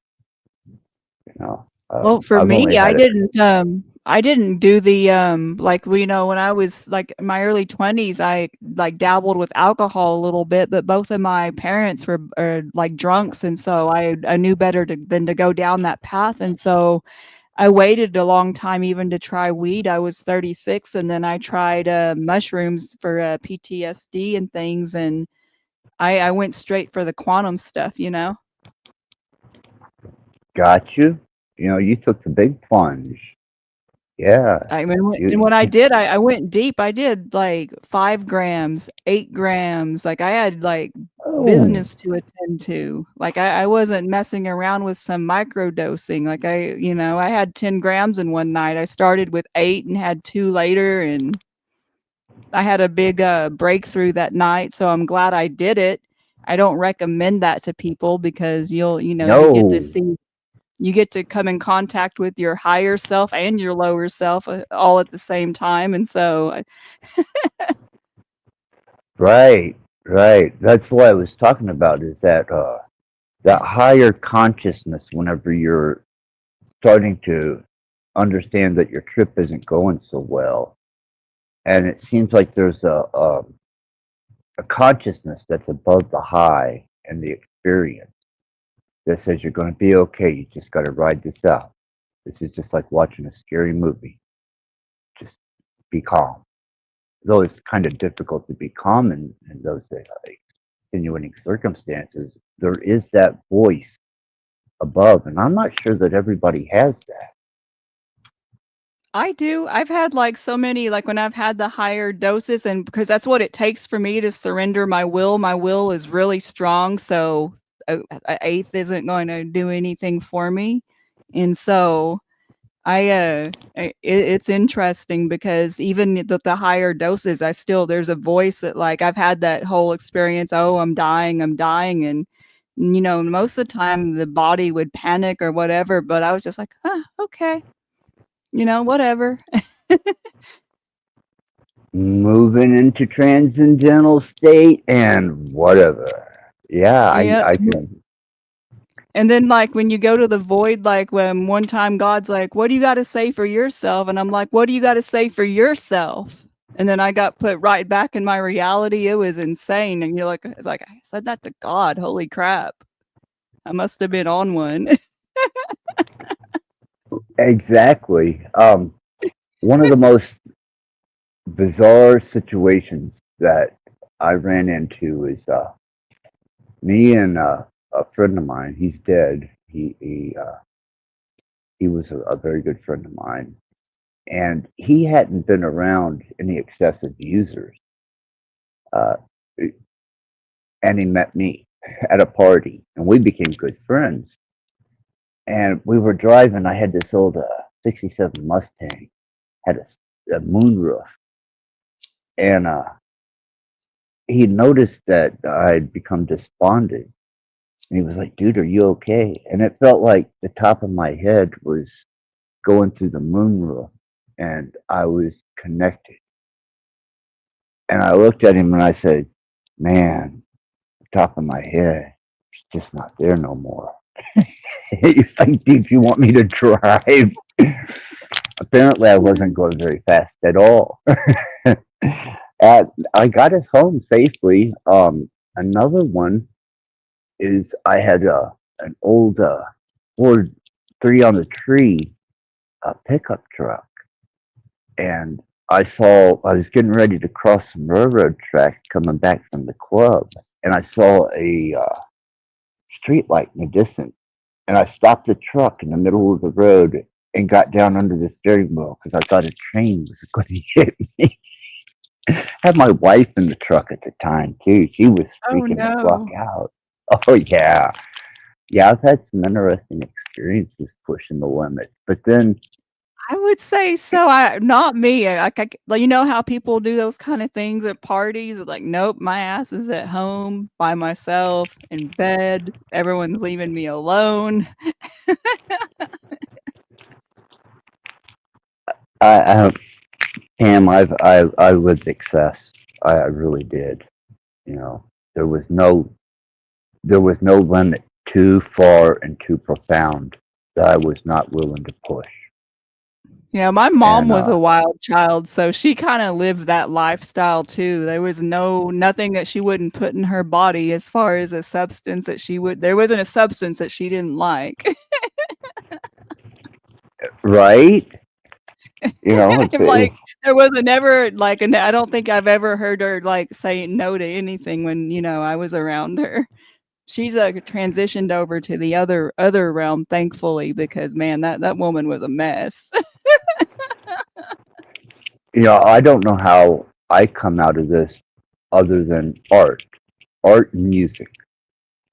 I was able Right? to channel all those experiences into my performances, into my music development, into my artistic endeavors. And when I would become so self consumed with the process of ingesting all this, I would let it out through creation. And I think that's a bit of the problem with people who endeavor into excessive sessions with social media is they're trying to express a particular state of themselves that they just can't get across verbally. One is because they have safety protocol. I don't. I'll say what the fuck ever I want to say when I want to say it. But most people try to keep that sense of acceptance, maybe, if I'm interpreting that right. Relevancy. Acceptance, decorum, or whatever you want to call it. Yeah, and I'm just I'm just intrusive because I'll step on your toes and I'll apologize for it if need be, but I don't apologize for my art. Yeah, no one should apologize for their art. That's their own unique expression. And that's what, yes, and that's what I come to the understanding of is, I'm on a digital trip here, man, and I'm an entertainer, always have been, and I'm an addict. So it only made sense to me to, when I looked at all of it, and I realized, fuck, I'm surrounded by monitors. I got So am 7 I. So fucking am I. monitors right here. I'm like, well, you self-consumed motherfucker. I mean, really? But then I looked at what I was doing, and I was like, well, I've done this before. It's just that I've done it in a different way. So let's see how far we can push the limits on this. Let's take this to the maximum. I've spun myself on life and pushed the limits of reality and endurance to the level. Now that I've done the inner working, especially this last couple of years. Let's see how far we can push this. Let's take it to the extreme. Let's do the DMT version of the endeavor. And let's bring people along for the trip. But they got to know that they're just riding the trip, man. They're experiencing the digital drug that is. They just got to understand that. Like an addict reckoning with themselves that they're an addict. Well, at least it's better, I guess, to be an aware addict than an unaware one, because I know for me, like, I know I'm addicted to sugar technology to a degree. And so, but I know those things. But like, so I can do something about it, at least try to mitigate it, balance it. But, I can't imagine not being aware and then going through like your whole life and thinking, oh, I was never addicted to drugs or alcohol, but then you spent your whole life in your cell phone, or the TV, Precisely. or whatever It's a whatever new it may be. revolution. And that's what I see it as, is a new cultural revolution. You had the 50s greasers, you had the 60s, peace, love. You had the 70s, everything's groovy. You had the 80s, who cares? You had the 90s, retroflecting into a new development. And then it's like 2000 just sustained itself and there wasn't no development because it was all happening in a new platform and in a new state of awareness and experience, digital. And that's why culturally we have been, I think, stagnant for the past 20 years because everything is developing on these devices. And that's your new drug. That's your new experience. That's your new countercultural revolution.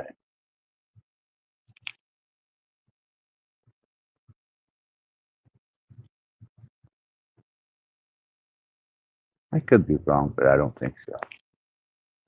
No, it's an interesting frontier. It's funny to me when you see like older like people like I know like boomers, they'll talk about people like people like Gen Z being addicted to their phones but they spend all their time watching the TV.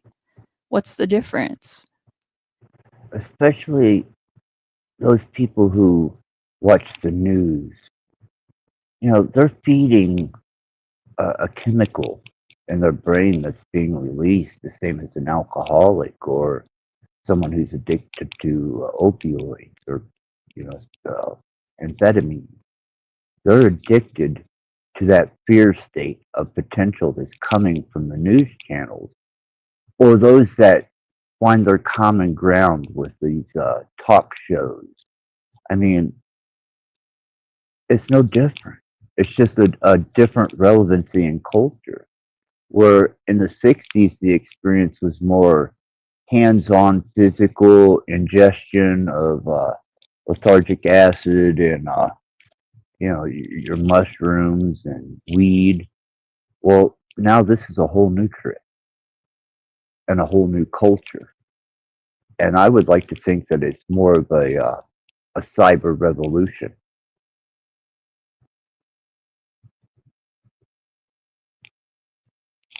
So I made a decision. Certainly something for everyone out here. Yeah, and I made a decision. I thought, either I can continue to dwell on a career that I had and experiences in one particular type of culture and development and leave it at that, or I can just fully immerse myself into whatever potential I can muster up on here and push it to the absolute extreme. Thus, some of the things that I endeavor in, Erie Aquarium, AI cutting edge technology, music development, even stimulation of just the entertainment and self-serving pleasures that this platform and this new technology has to offer, and seeing it transform itself into a silicone-based representation of the human with AI, algorithmic machine learning, and developing technology applied to these manufactured artificial beings and our interaction with them. It's kind of like walking with the dead, thus the cyber necrophilia, or the the digital hang up on porn. All the potentials are there for fully immersive physical and cerebral interaction. Far surpasses any acid trip I ever took. Have you had a chance to dabble with the VR headset technology yet? Yes. Yes, I have. It was one I actually got to get into a full immersive simulator. And when I got off of that thing after the roller coaster, the plane I could handle, the boat I could handle, even the simulated space journey I could handle. The roller coaster, when that thing was simulating the roller coaster and I was fully immersed in that, when I got off that thing, man, I was physically sick, just like I'd gotten off of a fucking roller coaster. And that was same back. here. Yeah. And then when I actually got to put on a VR headset, and when I come out of that headset, I had to readjust myself to just my localized environment and adjust my mind, my eyes. And I was like, damn, man. I was really caught up in that for a minute. So yeah, Pam, I did. I actually got to experience it. And Yeah, the VR roller coaster made me sick too. did it? Okay. Yeah, What it was? and I like roller coasters. I'm a thrill seeker. I mean, I like to skydive and like all that kind of stuff. And so when that made me sick, like I used to go to carnivals for all the crazy rides. And so when I was like, there's no way this is gonna make me sick. And when it did, I'm like, okay. Then the headsets, that's I don't know. I've had a lot of fun with those. I don't own one right now, but I've got to dabble with it. And let's just say that if I owned one, I probably would spend a lot more time on that than on online, because it's immersive and it's some of the games are kind of fun. I gave mine to my son, hoping that he would take off with technology. And I'm not sure what he ever done with it, because I found myself a kind of resistant of it. To me, it was so synthetic that it was the difference between doing, just maybe a natural type of drug as opposed to doing a synthetic drug. And I was completely resistant all the way up until I realized that this is a whole new revolution taking place while society stands still for the past 20 years. And they truly haven't developed a cultural identification like the 50s, 60s, 70s, and the 80s, even the early 90s. It's all happening here.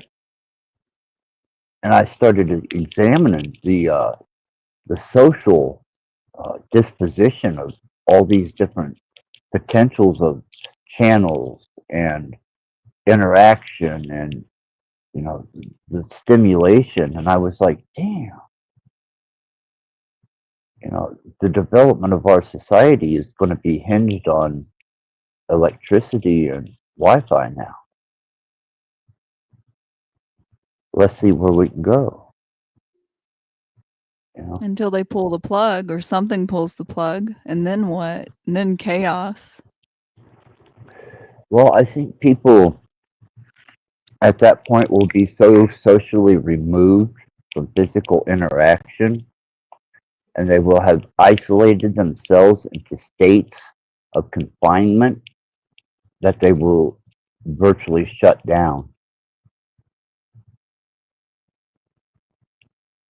Depression, withdrawal,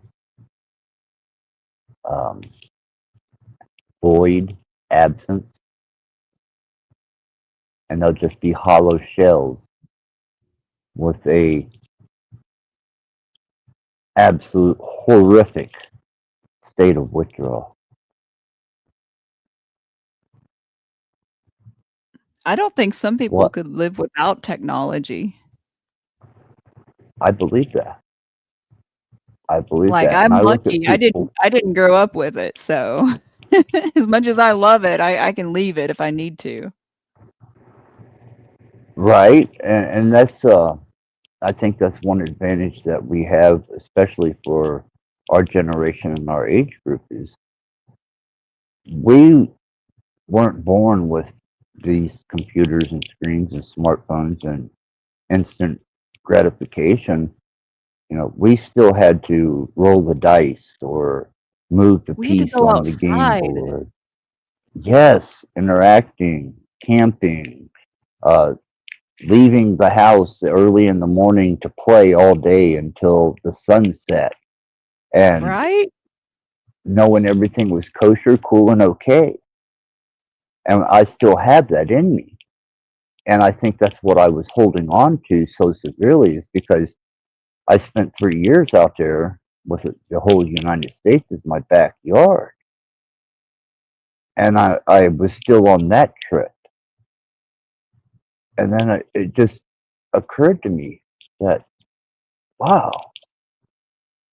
I've been sitting here watching all this transpire and just absolutely oblivious of what the potentials are. So I took a deep look into me, the same way as I did whenever I started engaging into recreational stimulation in the physical world. And I was like, it's the same thing, and I'm cool with that now.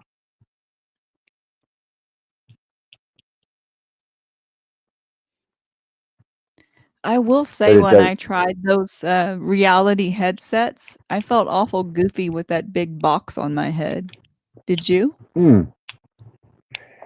yeah, it was very awkward. To me, it was like wearing a helmet with the visor. Part of it was a little heavy, and I could feel the weight of it, which kind of, I think, kept me in a state of, this is virtual reality. Now, had it been like a set of reading glasses that fully immersed me and there was no actual weight to it, man, that's a kind of a second sight reality, isn't it? See, I'm over here bitching because it wasn't immersive enough because the headset made me feel goofy on my head. If I'd have just been Well, like reading glasses like the pair I have on, or glasses like the pair of glasses I have on now, man, I probably wouldn't be on here. well, have you seen what they're doing with the interactive technology of glasses? Just glasses you put on your face that actually pull up the metadata on individuals by facial recognition. Well, that's cool. Yeah. And this is already developed technology. So while you're walking down the street and you may have social media rolling in the edge of these glasses with Oh a no, I'm visual good. I'm perimeter, good. you can actually facially identify a person, pull up their information, and you have everything about them that's available. And you can research this. This is not science fiction. This is factual now. I was like, wow. Wonder how long they've had this shit been walking around the streets looking at us. Probably So for a it's minute. inevitable. Yeah, it's just an inevitability. And then when Trump said that he was going to change the infrastructure with the Stargate technology, I was like, wow, they're not going to back off of this. This is And speaking of that, have you heard about all the Tesla and bombings, or I can't even say that, Tesla occurrences? yes, yes, I have. Apparently, there is a bit of resistance towards Mr. Musk and his product A as a little bit, defiant. like a lot of bit. It's insane. Yeah, I've seen the burnt Teslas, and I've seen the Molotov that was hurtled through a dealership window, and I'm like, really?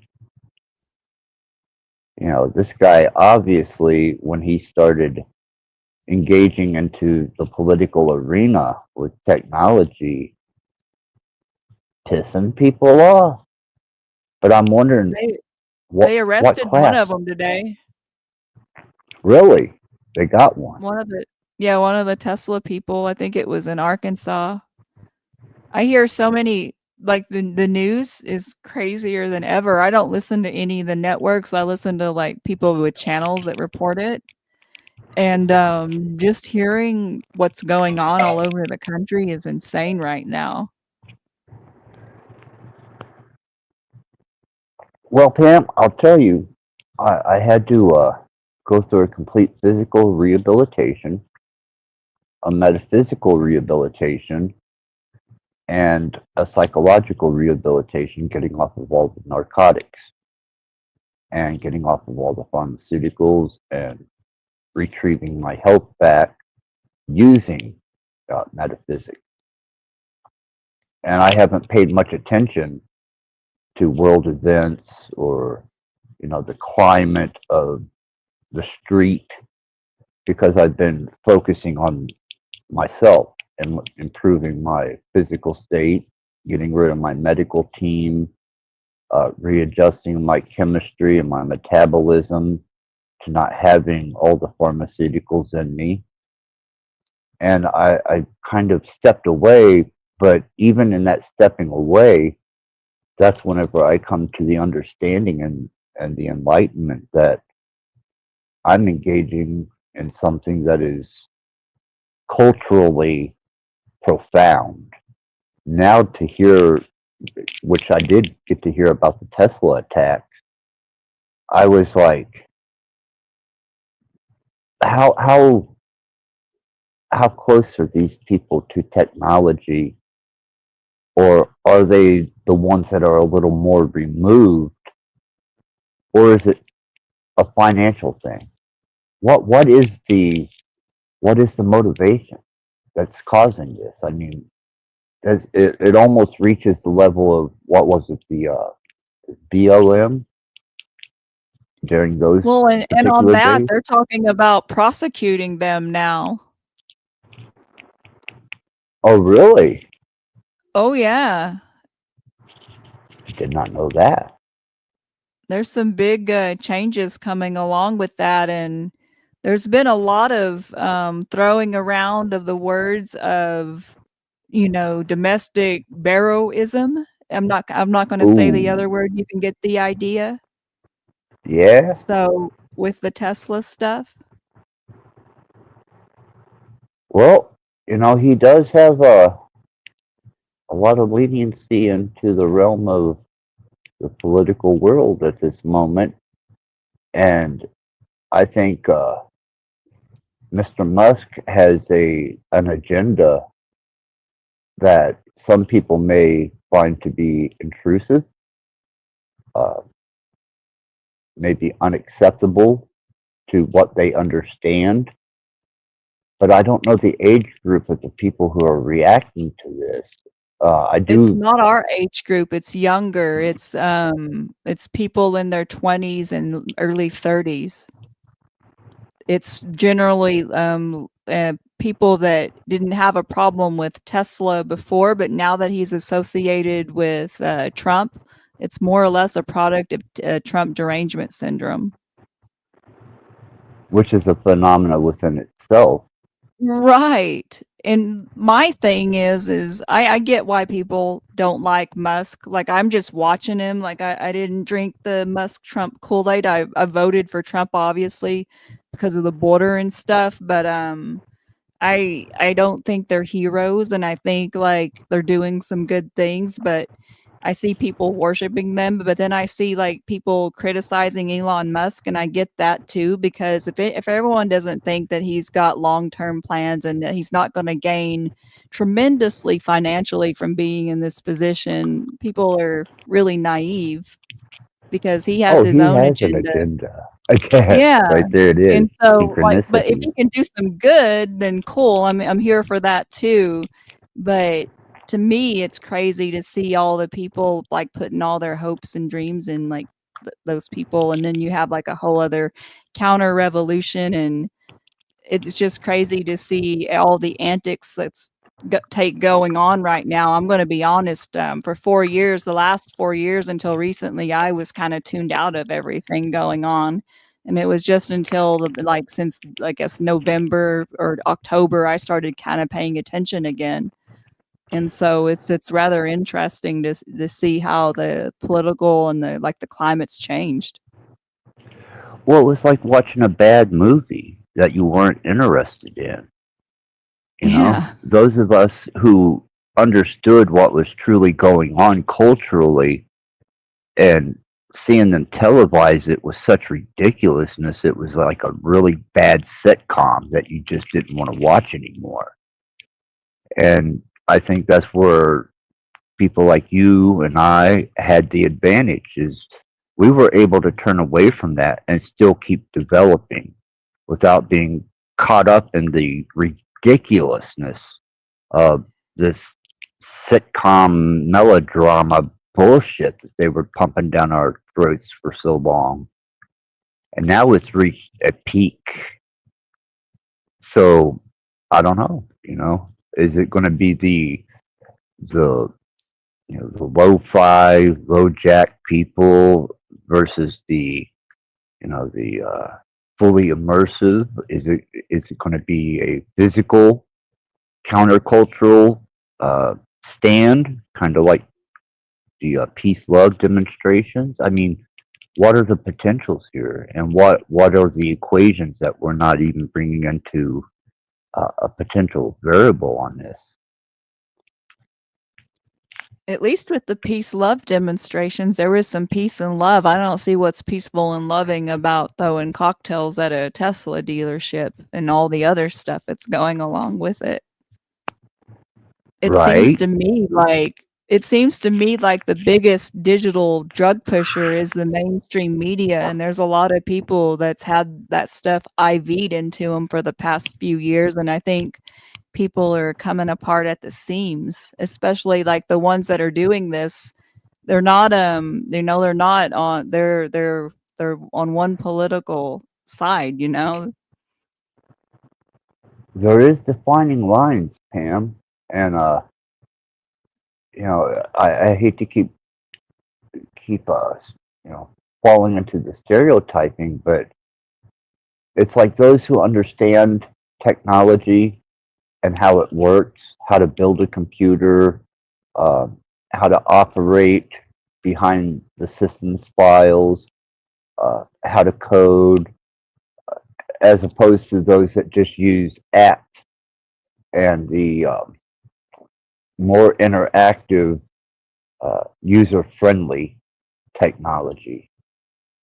And there's a difference between those who are understanding of the technology and those who just utilize what is efficient for them or convenient, shall I say. And I think that's going to be a division that's going to happen because it has with me. I don't like apps. I like programs. And when I say that, people don't understand what I'm talking about unless they're like you or they've been introduced to programs before apps even came along. And whenever I seen apps being distributed, it was a dollar sign to them. I was like, why? You know, I don't like the lack of interaction that I can have with them, but they are useful.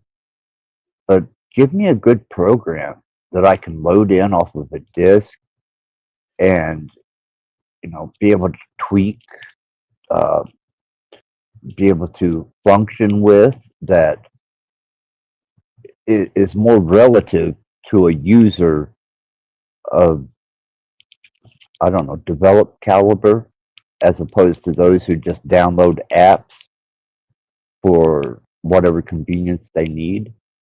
Do you see the difference there? Well, yeah, apps are pretty surface level. Programs are a lot more in depth. It takes a lot more to create a program than an app. Yes, it does. As a matter of fact, in the studio, and I'll show you whenever I get in the studio and start broadcasting from there, I did set up the dual hard drive laptop that I have that has Linux on it, and it has a XP operating shell. So I have both of them available to me on one laptop in the studio. And I thought that might Nice. be useful to me.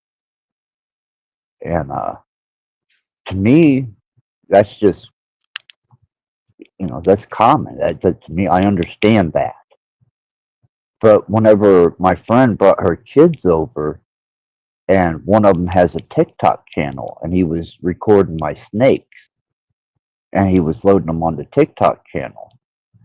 And I started talking to him because he wanted to sit in the broadcast room, the studio there, and he was just absolutely intrigued. But he had no understanding of what he was looking at. But he was taking pictures of it, putting it on his TikTok. And I was trying to explain it to him, and he just wasn't resonating. Wasn't And I computing? thought, no, not at all. He couldn't comprehend interactive software, and he couldn't comprehend the potential of understanding that technology beyond just taking a picture, loading it up on your TikTok app, and there it is, your social media. And I was trying to explain to him the technology behind it. Nah, he wasn't interested. Gave no shit because he could load a video. And I was like, damn, man, I am a dinosaur, a techosaurus. Yeah, but we know a little bit about how it works, and a lot of these people, they don't know how it works. They don't care. They just need it to work. Which I get it. I'm like that with some things too. But at the same time, like, at least know a little something. That's why I try to educate as best that I can on here. And I know you've had to have heard me a few times whenever I talk about, DOS and Windows 3.1 and, Yeah. older interactions with 95 and 98 where you could get to the systems files and the DLLs and the 32 files and you could crack the shell. I tried to enlighten people on this and give them a little bit of understanding, but man, people just don't give a shit. And I'm like, you don't know how defenseless you're leaving yourself. And I think it's a state of wisdom, Pam, that I use a text-based AI. Whereas other people, this might as well be sorcery and magic to them. I imagine like when the first TVs were introduced,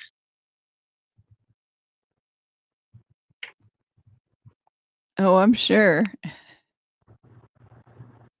You know, people probably think that I put you on a different position as the rest of my guests and friends, but it's only because you understand the technology. I can talk to you on that level, and we can interact on that level from all the way back then to present day. Whereas most of the people that I get on here, nope, they absolutely are lost. I mean, Cage seems to have a little bit of knowledge of, how things are working and how they develop and how they work. But that's a very small pool of people. Mm-hmm. That's true. I don't know how these people would have handled it back in the day whenever, all you had was MIRC and ICQ and, these all this text-based protocol. These people I would used have to be been a ham radio operator. I'm having most people wrap their heads around stuff like that. Oh, so you understood frequency on that level too. I used to understand a lot more because I was back when I was like 18, 19. I've been interested in technology for a minute when most teenagers were like partying with their friends and all of that. I was going to ham radio meetings after school. Oh, hell yeah. So that was before the internet. Like this was this is like 1995, 96. And you could like I got my technician class no code amateur radio license and I had a call sign from the FCC and everything. I think isn't that kind of you got to be licensed to operate a ham radio, I believe. You have to memorize a whole book of FCC regulations. Because there's certain regulated frequencies, certain military frequencies, there's certain long range frequencies. There's shortwave, long wave, and you can't be on. There's certain protocols for broadcasting on each spectrum, and there's certain equipment that you have to have for each. Like the shortwave, you can get a shortwave radio anywhere, but if you're talking about like the long range ones, then you're talking about antennas, towers, repeaters, and all of that kind of stuff. And that's where you get into the SSID and how many hertz and your antenna array. Yep. And, yeah, I'm with you, Pam. I'm with you. I'm not a ham operator. I had a neighbor who had one. It interfered with my music equipment, and me and yes, him it would. Oh man, me and him. Well, I'm a has-been, so I let it lapse. So. Yeah, this guy seemed like every time that I sat down to interact with my music, I would hear his shit come through my amplifiers.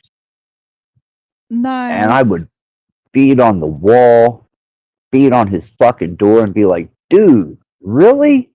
Is it every time you hear me spark that amp up, you got to jump on your shit? And he accused me of killing his house plants on his patio. He accused me of killing his cat. Oh no! Oh my God, man, this guy was just all over me like a dirtbag. And I'm like, you fuck. But that was my experience with a ham radio operator. Musicians and ham radio operators, they conflict.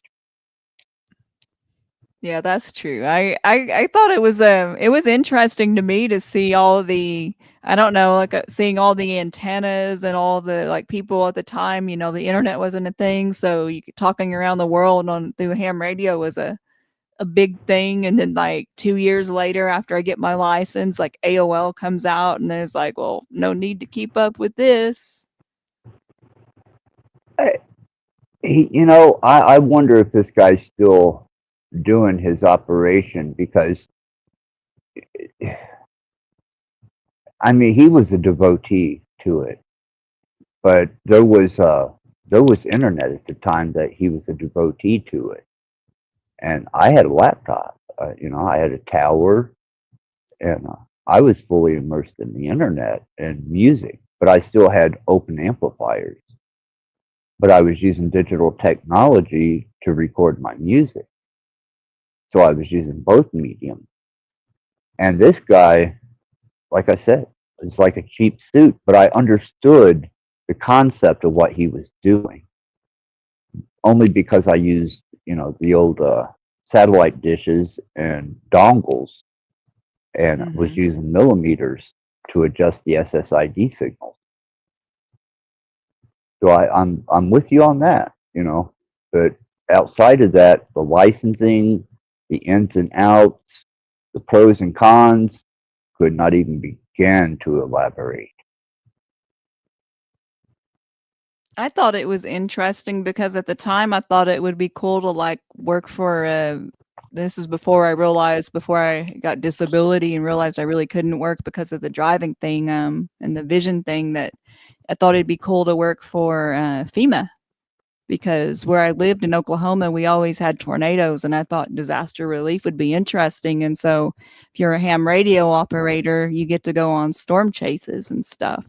And me being an adrenaline junkie, that sounded fun to me. I could see that. You live right there, what, Tornado Alley? Yeah. Adrenaline junkie, FEMA, storm. Yeah. Yeah, it makes perfect sense to me. I was highly interested in technology, but then, like I said, the internet came out, and well, Even better, I can talk to everybody around the world and look them in the eyeball while I do it. Exactly. I didn't own a computer though till like 2004. Really? I wouldn't have expected that. Yep. I really would not have expected that. And I catch up. Made up for lost time. We didn't have a lot of money. Like, we had a black and white TV for most of my childhood, a 27-inch black and white. We had nothing. VHS, UHS. Yep. The antenna that you go and actually turn outside, that's connected with wires to your TV. Or the little bunny ears you had attached to the top of your TV with aluminum foil hanging on. The good old days when changing the channel meant actually getting up and going and changing the TV. Exactly. And then they had the first distribution of wired remote. And I thought that was pretty awesome. A wired remote. And then the next thing I know, you didn't have to leave your fucking chair, man. And with the advent and now of look cable, at us. Oh, we're miserable. Miserable. Fully immersed in a drug trip that we don't even realize we're taking, because they researched what we desired.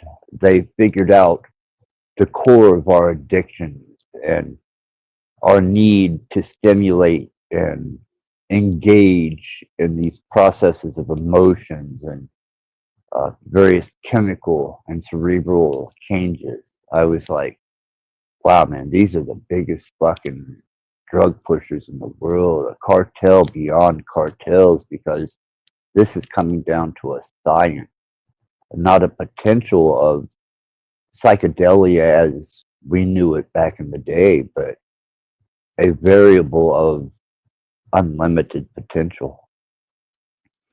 And that's why I think we need to go back to the psychedelics.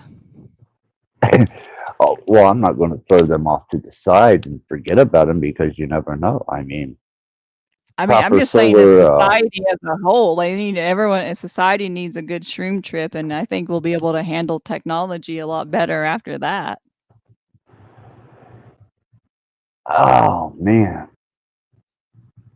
I can understand that, because Pam, I've been kind of diving into the metaphysics of cyber and technology, because I see uh, electricity, interactive electricity. I see the silicone electrical field around the computer, the entropy that's bleeding off of it, and what you can put into it. And where there's focus and your energy, there is directed intent. And to me, that steps into the realm of sorcery and science.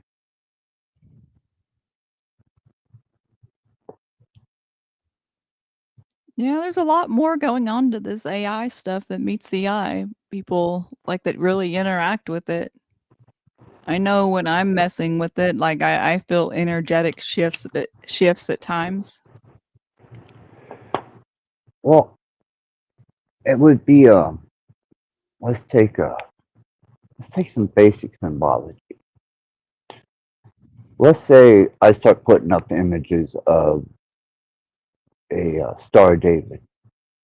Then I throw up the image of an Ankh.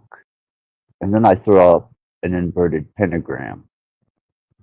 Well, those are three different states that have implication.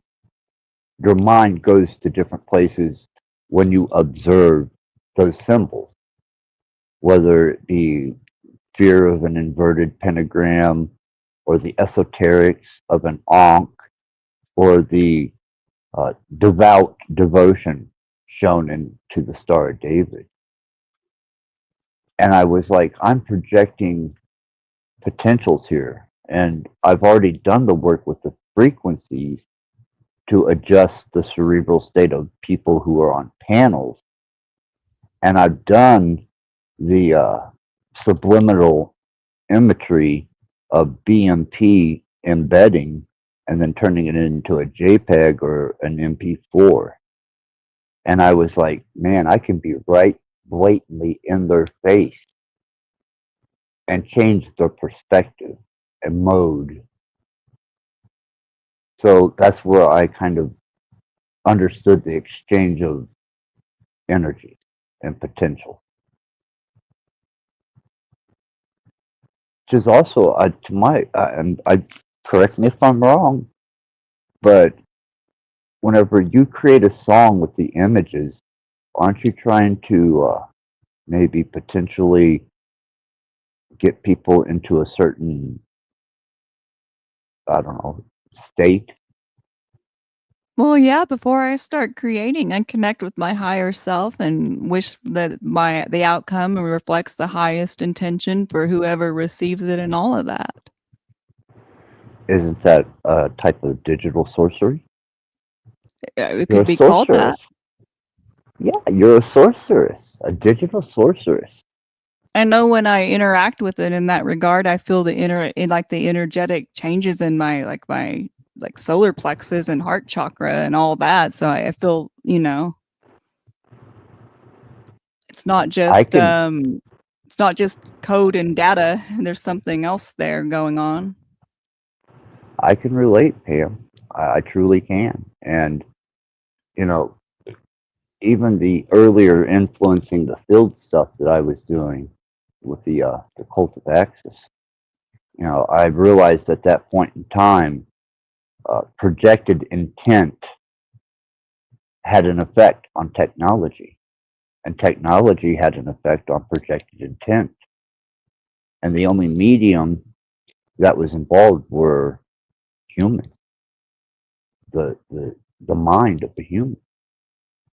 So immediately, I was creating variables to understand quantumly how all this tied in together into a cohesive understanding that there is symmetry between sorcery and science.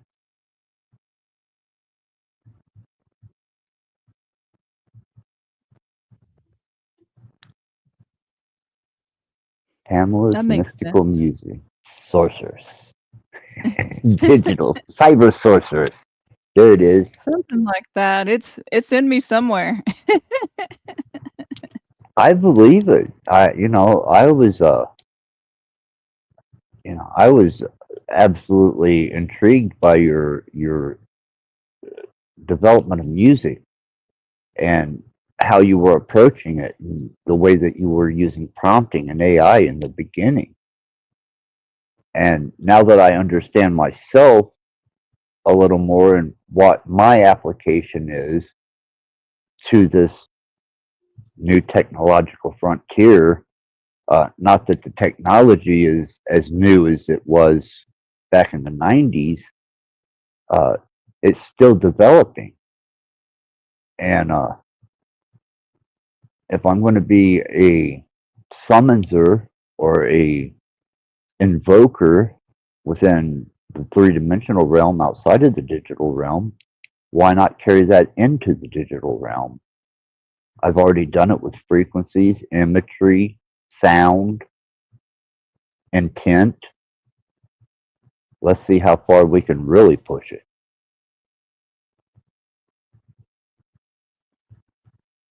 Maybe we'll discover a whole new set of energies with personalities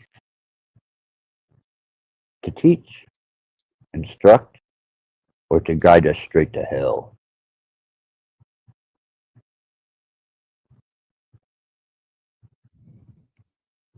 I guess that's all up on the person doing the going down that rabbit hole, what they want to experience, huh? Exactly. Exactly.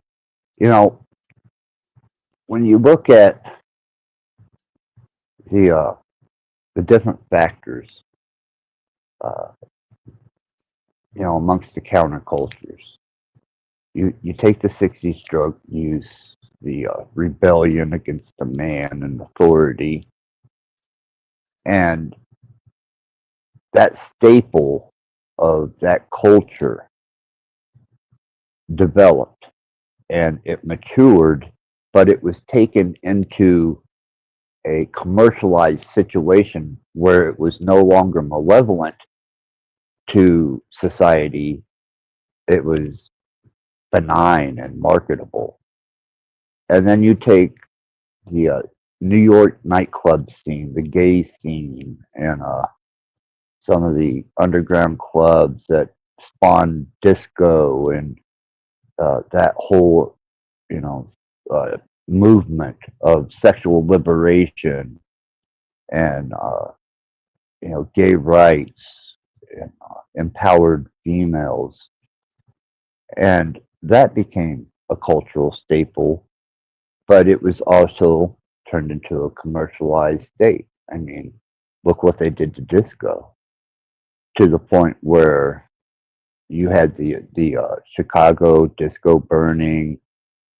You had a resistance to the culture because it became saturated with commercial sales, and it was radio friendly instead of being done in private arenas, all the way to present day. And I think that that's where some of the cyberpunk culture is going to come into play more effectively than it did previously when we were working with a more open source operating system and interactive operating systems. Is we are going to become a cultural staple of being like the extreme counterculture to what would be considered proper internet etiquette. Right. Thus the panelverse. Even my channel with the whole extreme darkness, extreme light, extreme whatever, whether I'm eating mice and sharing that with my snake or letting my rat eat from my mouth, to the bizarre and strange concepts that I have with simulated necrophilia. I mean, Oh that would boy. be You do push the limits, huh? You haven't heard the concept I have on simulated necrophilia? No, but I did see one of your rat videos. Well, let me enlighten you on on synthetic or simulated necrophilia. And I really had to examine this. I thought, what is necrophilia? Okay, that is engaging in a sexual act with a corpse, a lifeless corpse. And then I thought, hold on, people are actually using these silicone-based, fully interactive replications. Oh, the intimacy dolls. Yes, 'Cause exactly. I don't know what terms YouTube kind of frowns upon, so I'll just say intimacy doll. There you go. A lifeless corpse. Okay, that's fair. But the rat Now, thing, that had me like, oh boy. well, I do set to distribute the proper drugs to the proper people. You want endorphins? You want stimulation? I'm your man. Oh no, I had to look away. I couldn't finish that one. You didn't like the bloody mouth hanging out of the mouth? No. I'm a lady. I'm never gonna like that. I had to look away. But to each their own, man. I'm sure my love and light, all that stuff is a little bit on the light side too. So there's something for everyone here. I appreciate it all.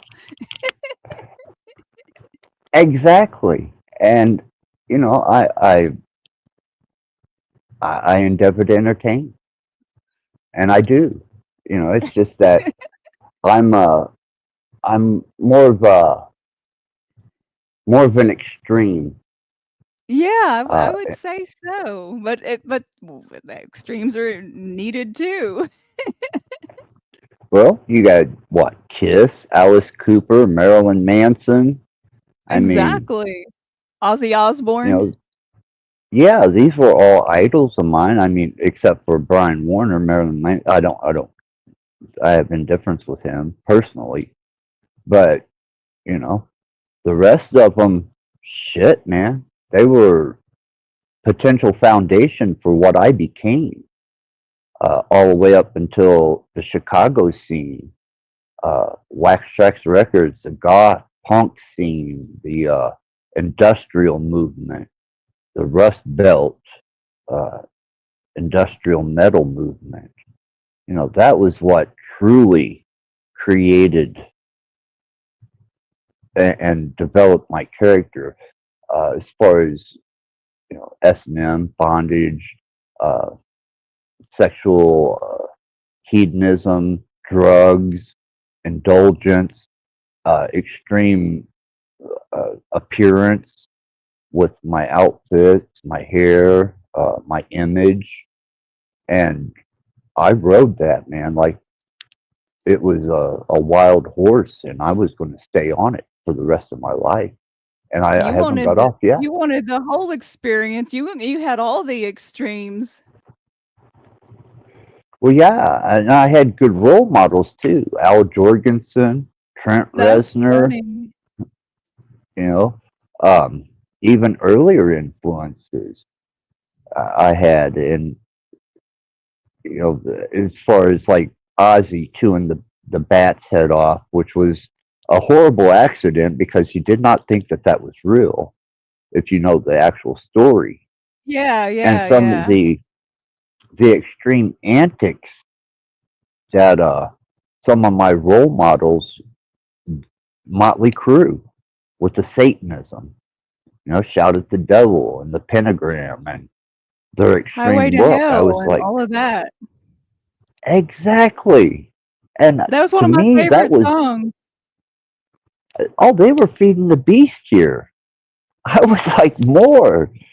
Can I mainline this shit? You know, just hook me up My to an IV. My grandma hated the Highway to Hell song, and because she was Pentecostal, and that made me play it so much more. Right? Well, To this I've day, I still elaborated. listen to that song.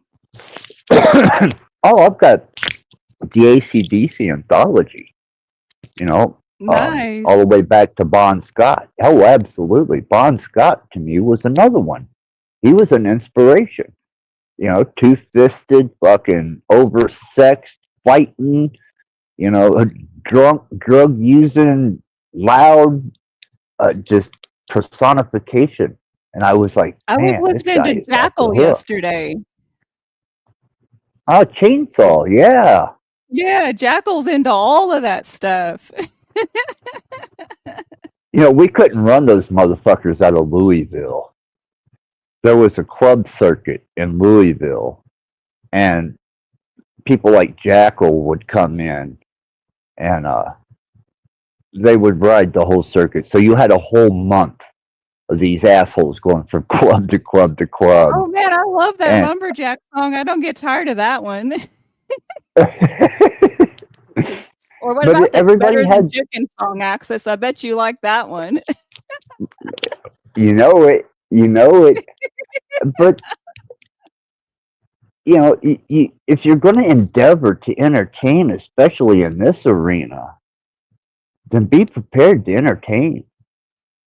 And if you are into the extreme, then people need to understand, if you're freakophobic, get the fuck off my channel. I don't need you hassling me, but you can sit outside in the parking lot and protest.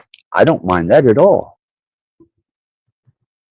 Yeah, I used to be a little freakophobic, but then once I grew up a little bit and saw the ways of the world, it's like there's no point in being that. Once I saw all the fetishes that were out there, I'm like, man, this is a freaky world we're living in. And it's okay, man. You know, if you're ashamed of what your endeavors are, then you probably don't know yourself very well. Right? You know, and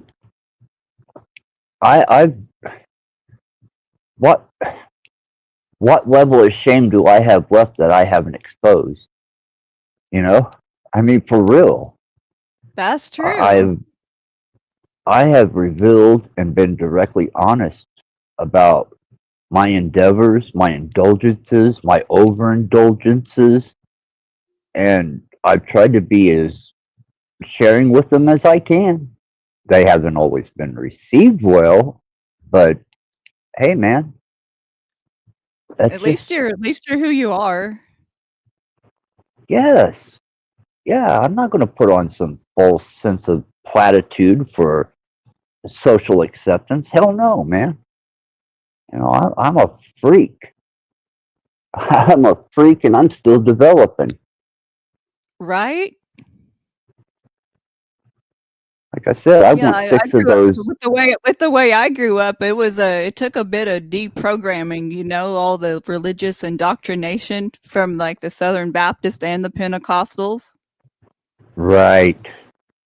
I mean, even like I was so immersed in it because like it was my only escape from like the home I was growing up in. So I was at the church like every time the doors were open.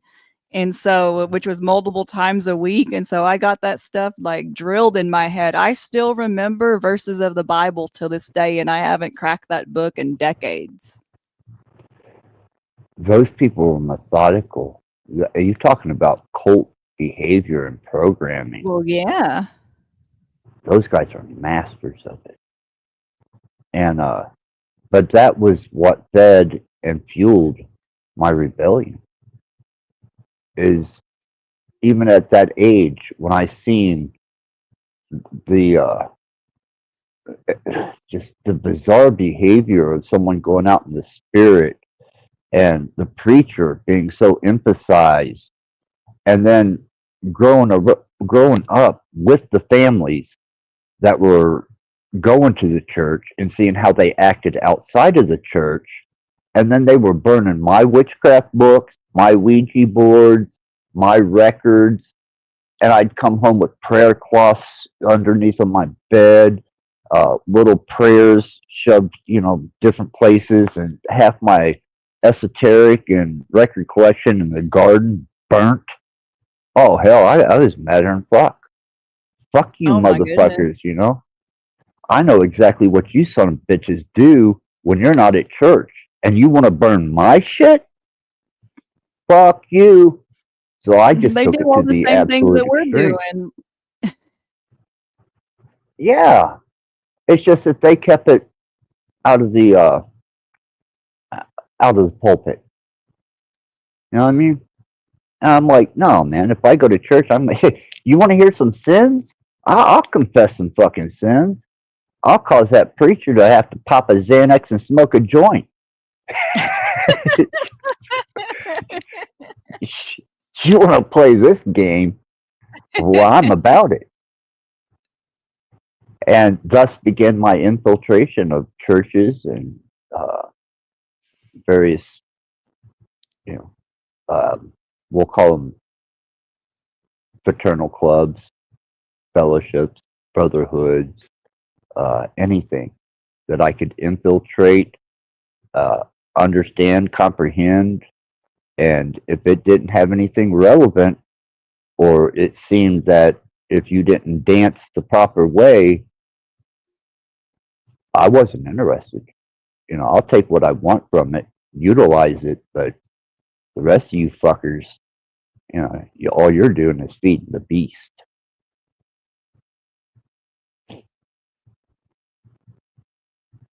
And they Yeah, still I do. definitely noticed the hypocritical behaviors of how they would preach one thing in church. And see, when I wasn't living with my family, I was living with a preacher and his family, and they had a traveling gospel band. And so I got to go to be a day in the life, live next door to the Southern Baptist Church for about a year, go all over the state of Oklahoma, being in revivals like 30 to 40 weeks out of the year.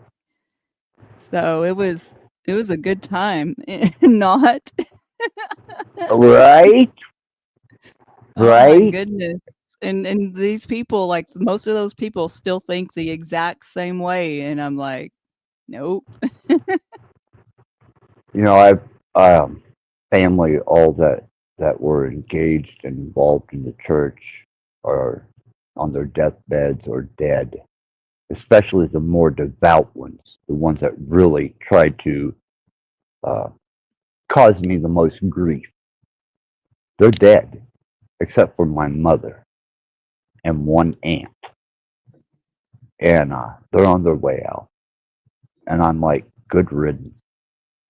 Good riddance to your Jesus pushing, controlled, cultish, overbearing, demanding submission of my individuality. Yeah, I hate the word submission. Well, I found two can find happiness in slavery.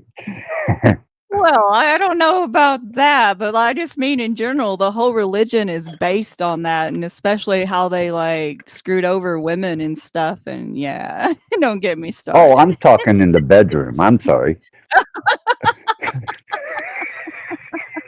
Well, then there's that.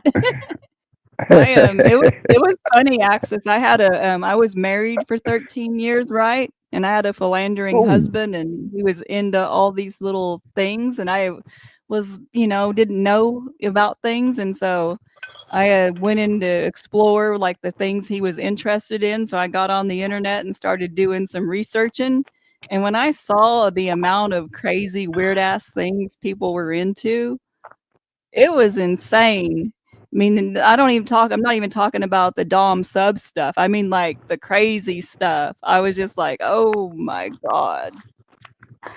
I did a. Go ahead, Pam. It was a reality check.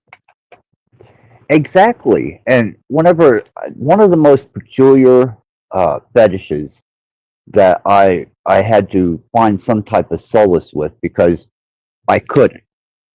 was the ABDL community, and there was I could not understand a fetish where you wanted to defecate or engage in water sports, and that really bothered me because I thought, that's almost borderlining fecophilia, and water sports are just gross to me. And I thought there's got to be a common understanding here where this starts, and then where it turns into uh,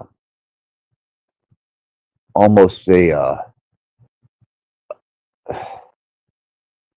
almost like when in The Exorcist she's puking on the priest. I mean, you become almost repulsed. And I thought, man, nothing repulses me. I can handle damn near anything. And then I found out that even that community is divided amongst itself. You have what's called dirty and clean, and there are those that are, by normal standards, just over the top. And I think that's kind of where I had to come to an understanding of, yeah, I was into blood play ritualistically, and phlebotomy as far as types of interactions and engagements with partners.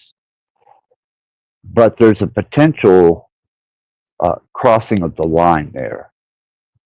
And I think that's with everything. Is, yeah, fetish is cool, and it's absolutely wonderful. God bless Joan Jett. God bless her perspective and her clothing line. But when you allow it to control you and dominate you to the point where you become sickly immersed in it, that's where I realized that, okay, this is where I draw the line. I don't much use like technology and drugs and stuff. Yeah, and it's horrible to think that I have a moral code. That just profounds me. Why the There's fuck do I nothing got a wrong moral? with that. Isn't that good? Like, Well, it's probably why I survived, the sex industry without contracting any type of diseases. Because I had a lot of friends die of AIDS, drug overdoses, and I waltzed right through that shit. But I did it with a sense of preservation. If you can relate to that, a sense of makes self, sense. self of preservation, as in, there is a safe way to conduct yourself in extreme manners, and then there's just an absolute abandonment and disregard for safety. And I suppose I never threw that away.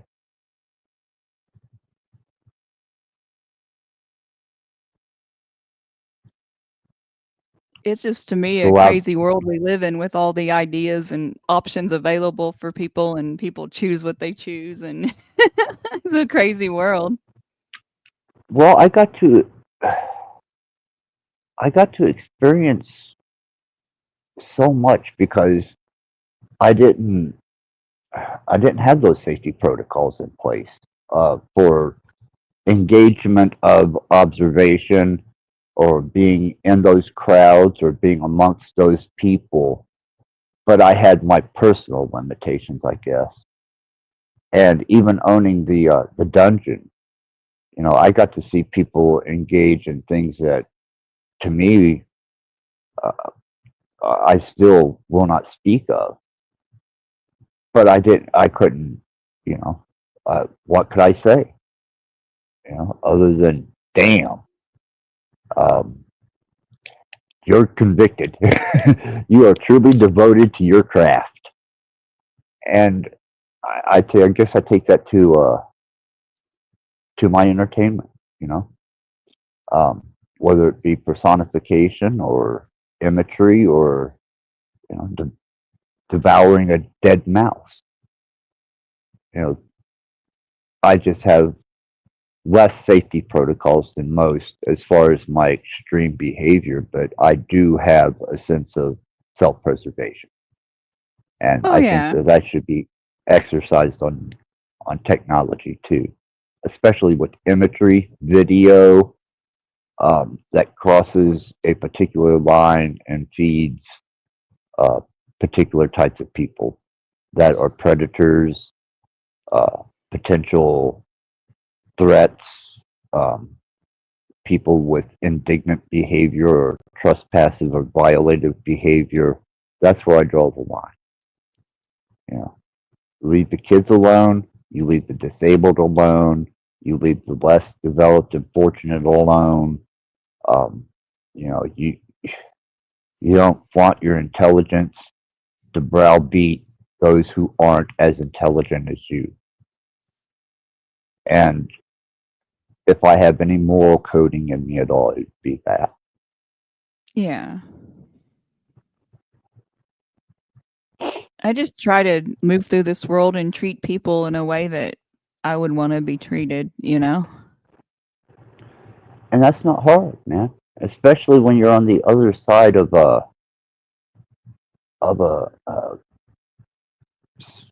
smartphone or a computer. You You would know, think it would be or easy, but like I've sat here and witnessed the past few days, like people acting crazy, you know, coming in on these panels with crazy ass energy, just being nuts. yeah, Like I big will egos, and agree. to me it was insane. Like just seeing people like the past couple of days, like I lost respect for people that, you know, I had a lot of respect for, and I don't know if there's something in the metaversal water. Well, there are strange modes and houses that are changing in the heavenly bodies. I don't know if you keep up on that or not, I do a but little. I don't know as much about astrology as I need to, right? I do consult some GPTs from time to time. That's my extent, but I don't pay too much attention other than that, although I should. I didn't for a long time until I changed to a lunar calendar. And when I started living from new moon to new moon, that's when I started really noticing the effects that those bodies have on humans. And then when I understood the long count of the solar calendar and how the sun actually goes through 4 cycles, I was like, wow, you know, being exposed to different intensities of solar radiation and solar flares, sunspots, and you should know sunspots, ham radio. Um, Yep. if it has an effect on ham radio and the tides, then I understood. And I was like, there's a repeatable cyclatory system to all this.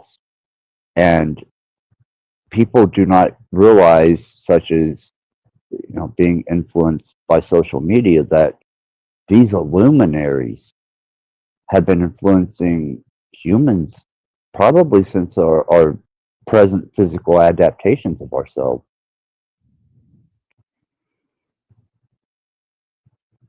Makes sense. You know, well, we interact through a type of bioelectricity, brain chemistry, synaptic firing, chemical stimulation.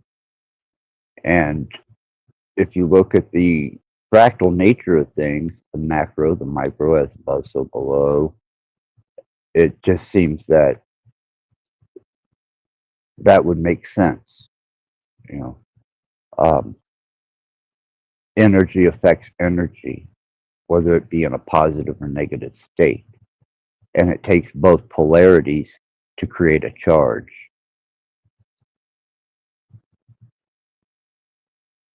Thus, we are the nodes. Yep. Some just more receptive than others. Miss Cyber Sorcerer.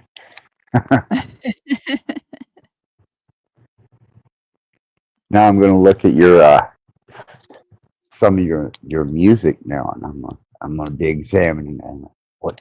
Well, it's funny you say that because I got a pretty profound reading, unsolicited reading, mind you, in 2015 from a psychic, and it was talking about Metatron being my primary guide Really? or influence. I'll send you keep an eye out for your email because I've been wanting to get your opinion on the reading I got because it might like. And I wanted to get your thoughts on it because you're into the esoteric and you can make some sense out of it. But I think my music plays into it and I kind of wanted to get your thoughts on it. So I'll be emailing you that a little later. Absolutely. Thank you. The reading said that Metatron was my chief influence, my chief guide. And Metatron is into technology, sacred geometry, and all of that. Absolutely, and it is one of the most profound states of geometry of fluctuating energy and motion that has been described within a personality type of energy or entity. Geometry of various spectrums from the Vesica Pisces all the way to your platonic solids.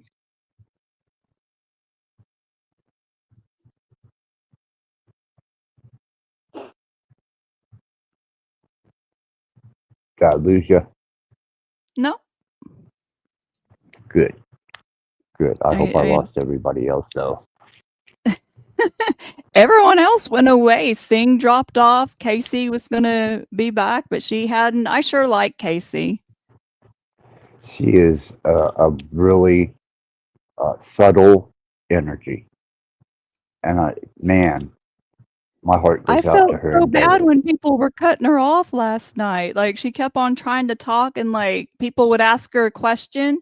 And then the minute she would go to answer, someone would like chime in. And I was like, man, that used to be me. And then I started leaving the panels when people started doing that. Not someone. I will call it out by name. Cage is intrusive. And he's becoming more intrusive. And my observation of a couple different people who I guess try and imply themselves on other people, as much wisdom as they may have, there is an indiscretion to their persistency and their behavior. And I really don't know what to do with it. I don't, Pam. I like Cage. I know what you mean. There was a couple of energies, like he was in a mood, and then there was Peace Robot that wasn't very peaceful that night. I was just like, right? I'm not fucking with the panel if people are acting like that. I try to roll with it because I try to give even Queen Stephen, I'll bring him up until he starts his repetitive, redundant shit. And then I just boot his ass. And I really don't want to have to do that to that degree with other people. But it may come down to that, Pam, for the sanctity of those of us that have something to offer. Thus, that's why I said, show me what you got and I'll show you what you're missing. I just wanted to hear what she had to say. She has so much to say, but I think she's waiting for that, maybe a moment of comfort to be able to express that amongst certain company. And believe me, these last few days have not been that company. I agree with you, Pam. Okay, I was just curious if it was just me noticing that or not. It was it was like the energy had been like crazy, and I know I had typed in your chat like to her, it's like, you deserve a trophy. Because I used to like be on like London's panel, and it was the exact same energy, and I just stay and stay and stay, and then like these days, if someone monologues for too long or whatever, I'm just let me just slip out the back. Toodles. You know, I do have. Sometimes I'll go on a boisterous tangent, but You're you know, not. You're no. There's some people, and maybe not your panel specifically, but other panels. They'll like talk 15, 20 straight up minutes, and like the other people aren't even getting a chance to get in a word edgewise. well, You never I did suppose.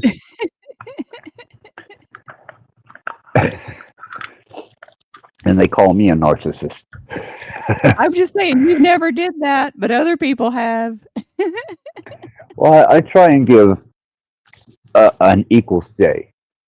As long as you have something to offer that isn't trollish or redundant, then yeah, I'm going to sit back and listen, hear, respond. Hopefully, others engage. But it seems like that type of person is becoming a little more rare these days.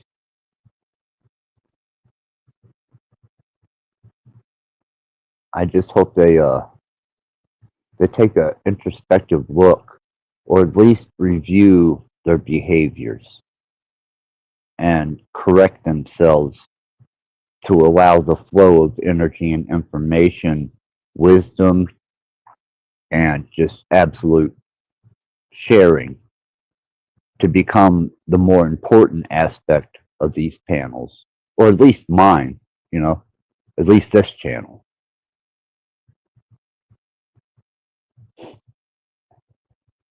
Yeah, it's nice to have a little a calmer night. I knew the energy was right, so I was like, let me go chat with Casey and Axis.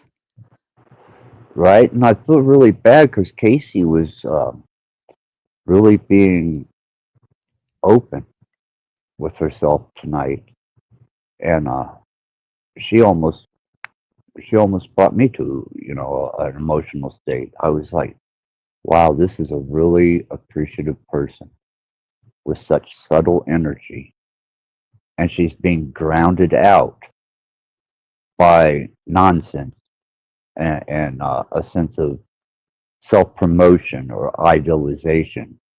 You know, no one else's reality is more important than someone else's. You are living an individual state of perception. No one's in your head with you but you. And if you have to imply yourself over, above, and beyond anyone else, then you better be at a comedy club, performing a concert, or you better have something worthwhile to say, or otherwise, you're just being an asshole. And I think that she tolerated the asinine behavior quite well, like a professional. I feel bad for it.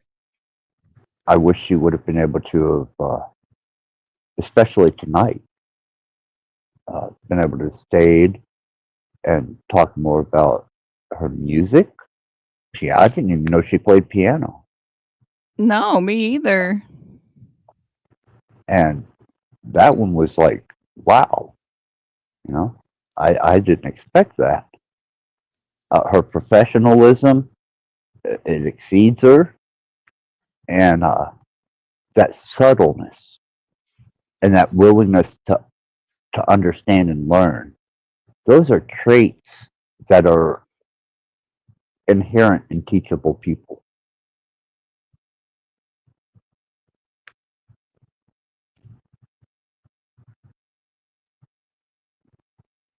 Thus, the quiet student who understands the ebb and the flow of the teacher and the peer group in the classroom, as opposed to the one that becomes the center of attention through uh, extreme obnoxious behavior without reason other than self-serving.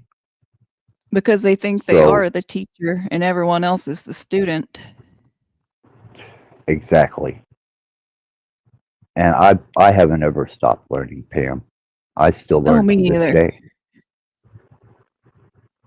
And I'll probably leave this mortal coil learning even more.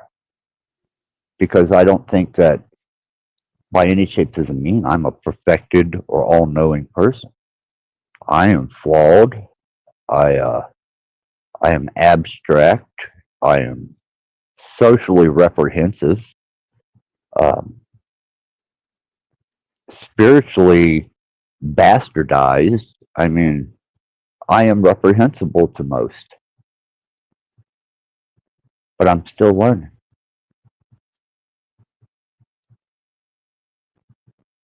Yeah, I'm a forever student, even beyond the veil. Precisely. And working with the energies that have personality, I have to be mindful and respectful of those energies, lest they consume me, and then they start using me for their uh, chosen endeavors, instead of us being a cooperative understanding that I'm the conduit, you're the energy, together we create something, motion, movement, influence. But when one tries to dominate the other with a lack of respect, then there's an implosion, and that becomes self-consuming. And that's one of the fundamentals of esoterics. You should, I'm sure you know. Yeah, it's just weird because it seems like when there's like a good conversation going on or something, it seems like there's always that counterbalance at times. Yeah, I think Singularity said something about that, was every time there's a particular flow of information and there's a sense of common sharing, it draws these disruptive behaviors and these disruptive people. And whether that's built into the universe to balance things out or to emphasize the importance of the conversation, I'm not sure. But I know it's intrusive as hell. It's quite the grounding effect. Yeah, and Fools and Tools says it best here. I mean, it affects the weakest link. So those that claim to be proficient, profound, learned, well, their lack of self-awareness initiates being the weakest link. They take measure of themselves and they show it.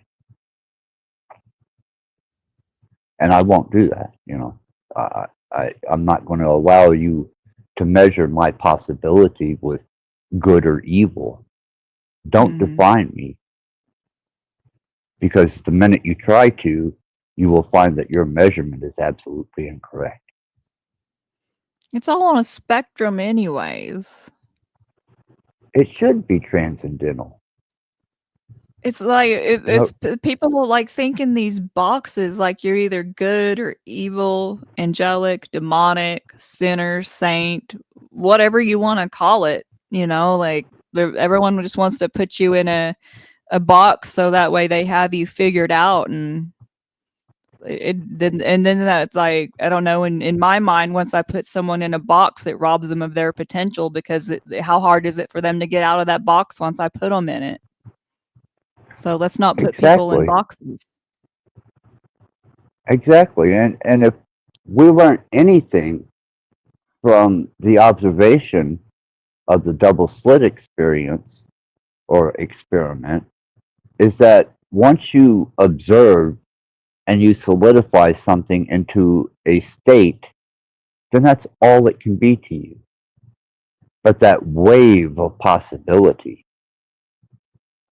by not casting an observation or a judgment on it, or classifying it, was, I think, what the original Gnostics were all about, is that transcendental state of potential, you know. They understood why the dark accented the light and why the light accented the dark and all the spectrums in between. Yeah, but people don't understand if we didn't have like light and dark, if we didn't have dark, we wouldn't have colors or shadows or dimension or like. You wouldn't be able to experience the full spectrum of what this life Right. has to offer.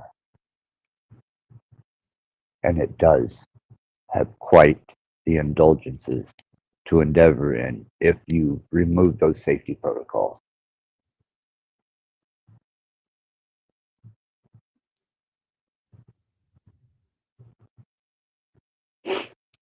Makes sense. It's just the 11:11 wisdom. here.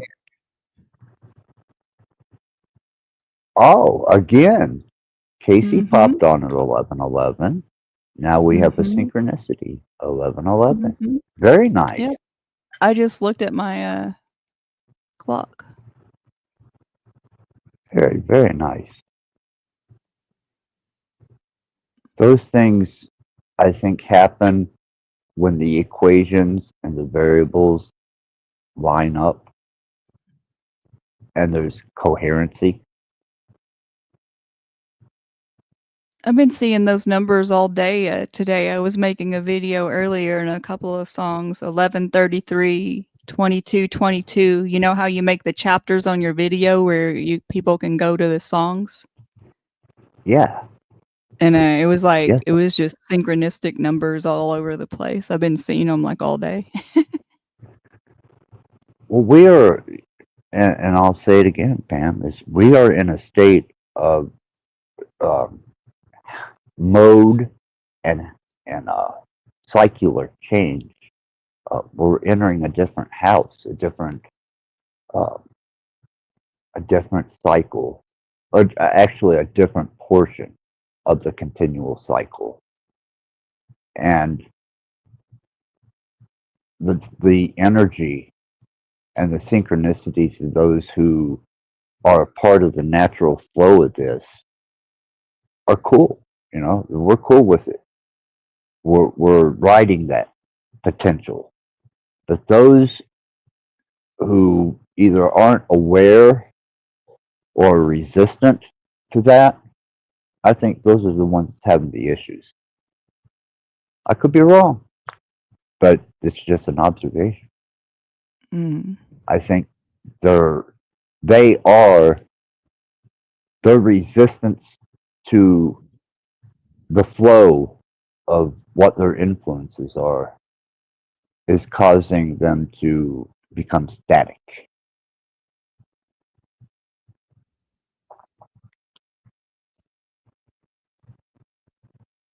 Thus the That makes sense. disruptors. They don't know what to do with themselves. You know, they don't know how to bend and become pliable to the universe because they're stringent in their thinking.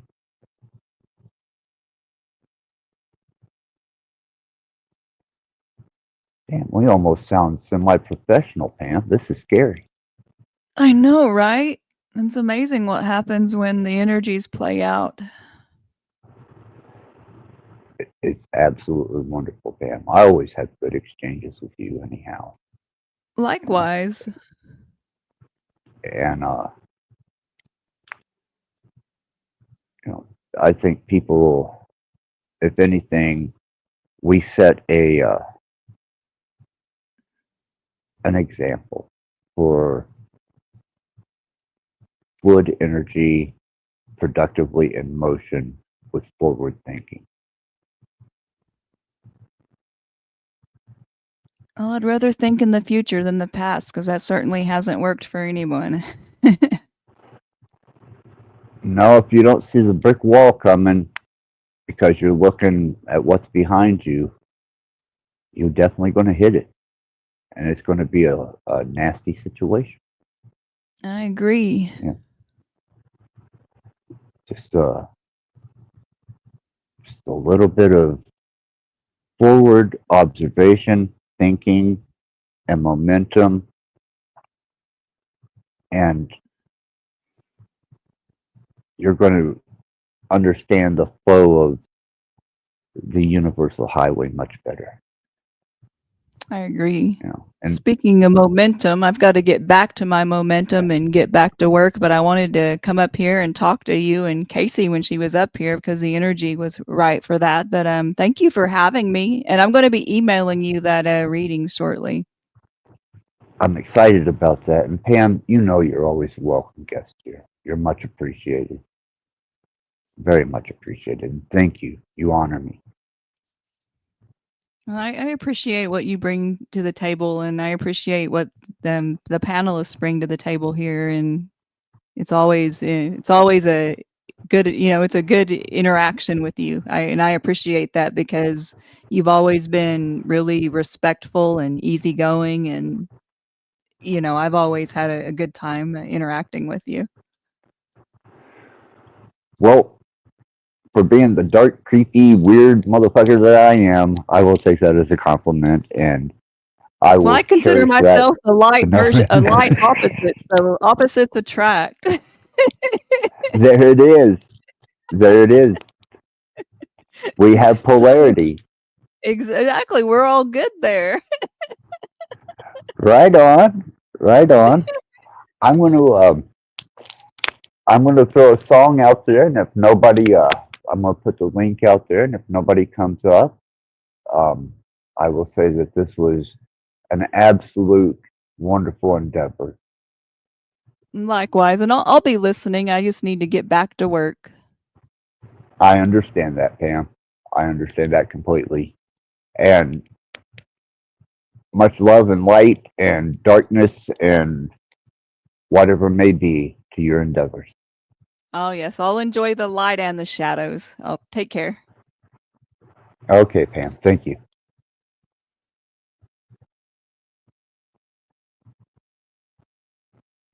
All right. Friends and enemies of YouTube. The link is out there if you dare to endeavor. And while I re-coordinate my state of spooky action at a distance, you can listen to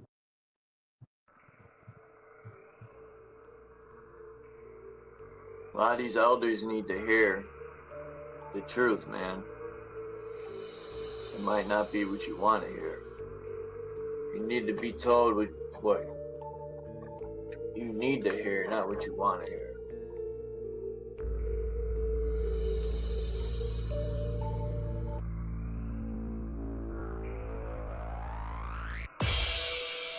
But necessarily my truth might not be everyone else's truth. So what's truth? You know? I say my truth or truth, but like I said, my truth might not be someone else's truth. Then I start to question, so what's truth? A lot of these elders need to hear the truth, man. It might not be what you want to hear. You need to be told what you need to hear, not what you want to hear. If some of these platforms, because there's many channels here, and a lot of them actually do, if people were honest when they're coming onto the panels or chat, if they don't want to be honest with themselves, they want to tear down other people to disguise themselves. So what I get from that is people are insecure by using a false sense of security to mask. They're not actually, they actually ever challenge themselves. What would that look like? Of course, they'll be picking up, well, what about you? I said, here you go again. You're deflecting at that point. It's about you. If it's always about you, then make it about you. Be the best me can be there. Be the most selfish person you can be. So my question would be, why are you living with the rest of us? A lot of these elders need to hear the truth, man.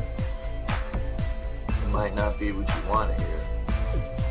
You need to be told what you need to hear, not what you want to hear. We don't consider each other. That's why most people are not rationally selfish. They're too busy being fucking selfish. So what's truth?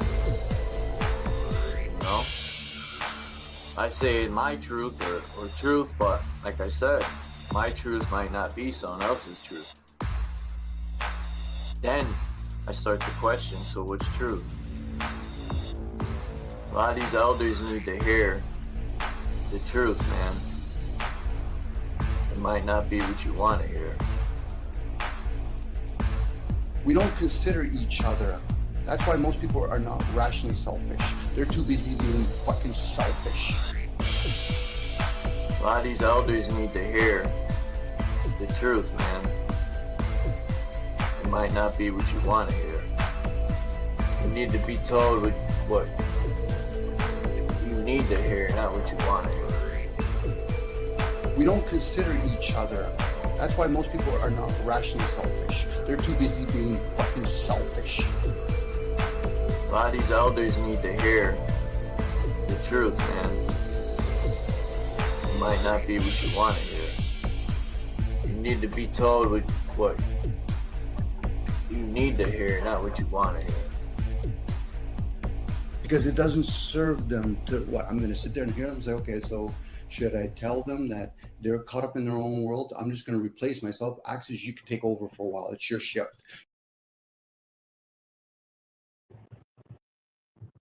All right, all you digital drug addicts. We are going to conclude this particular party, this session of indulgence.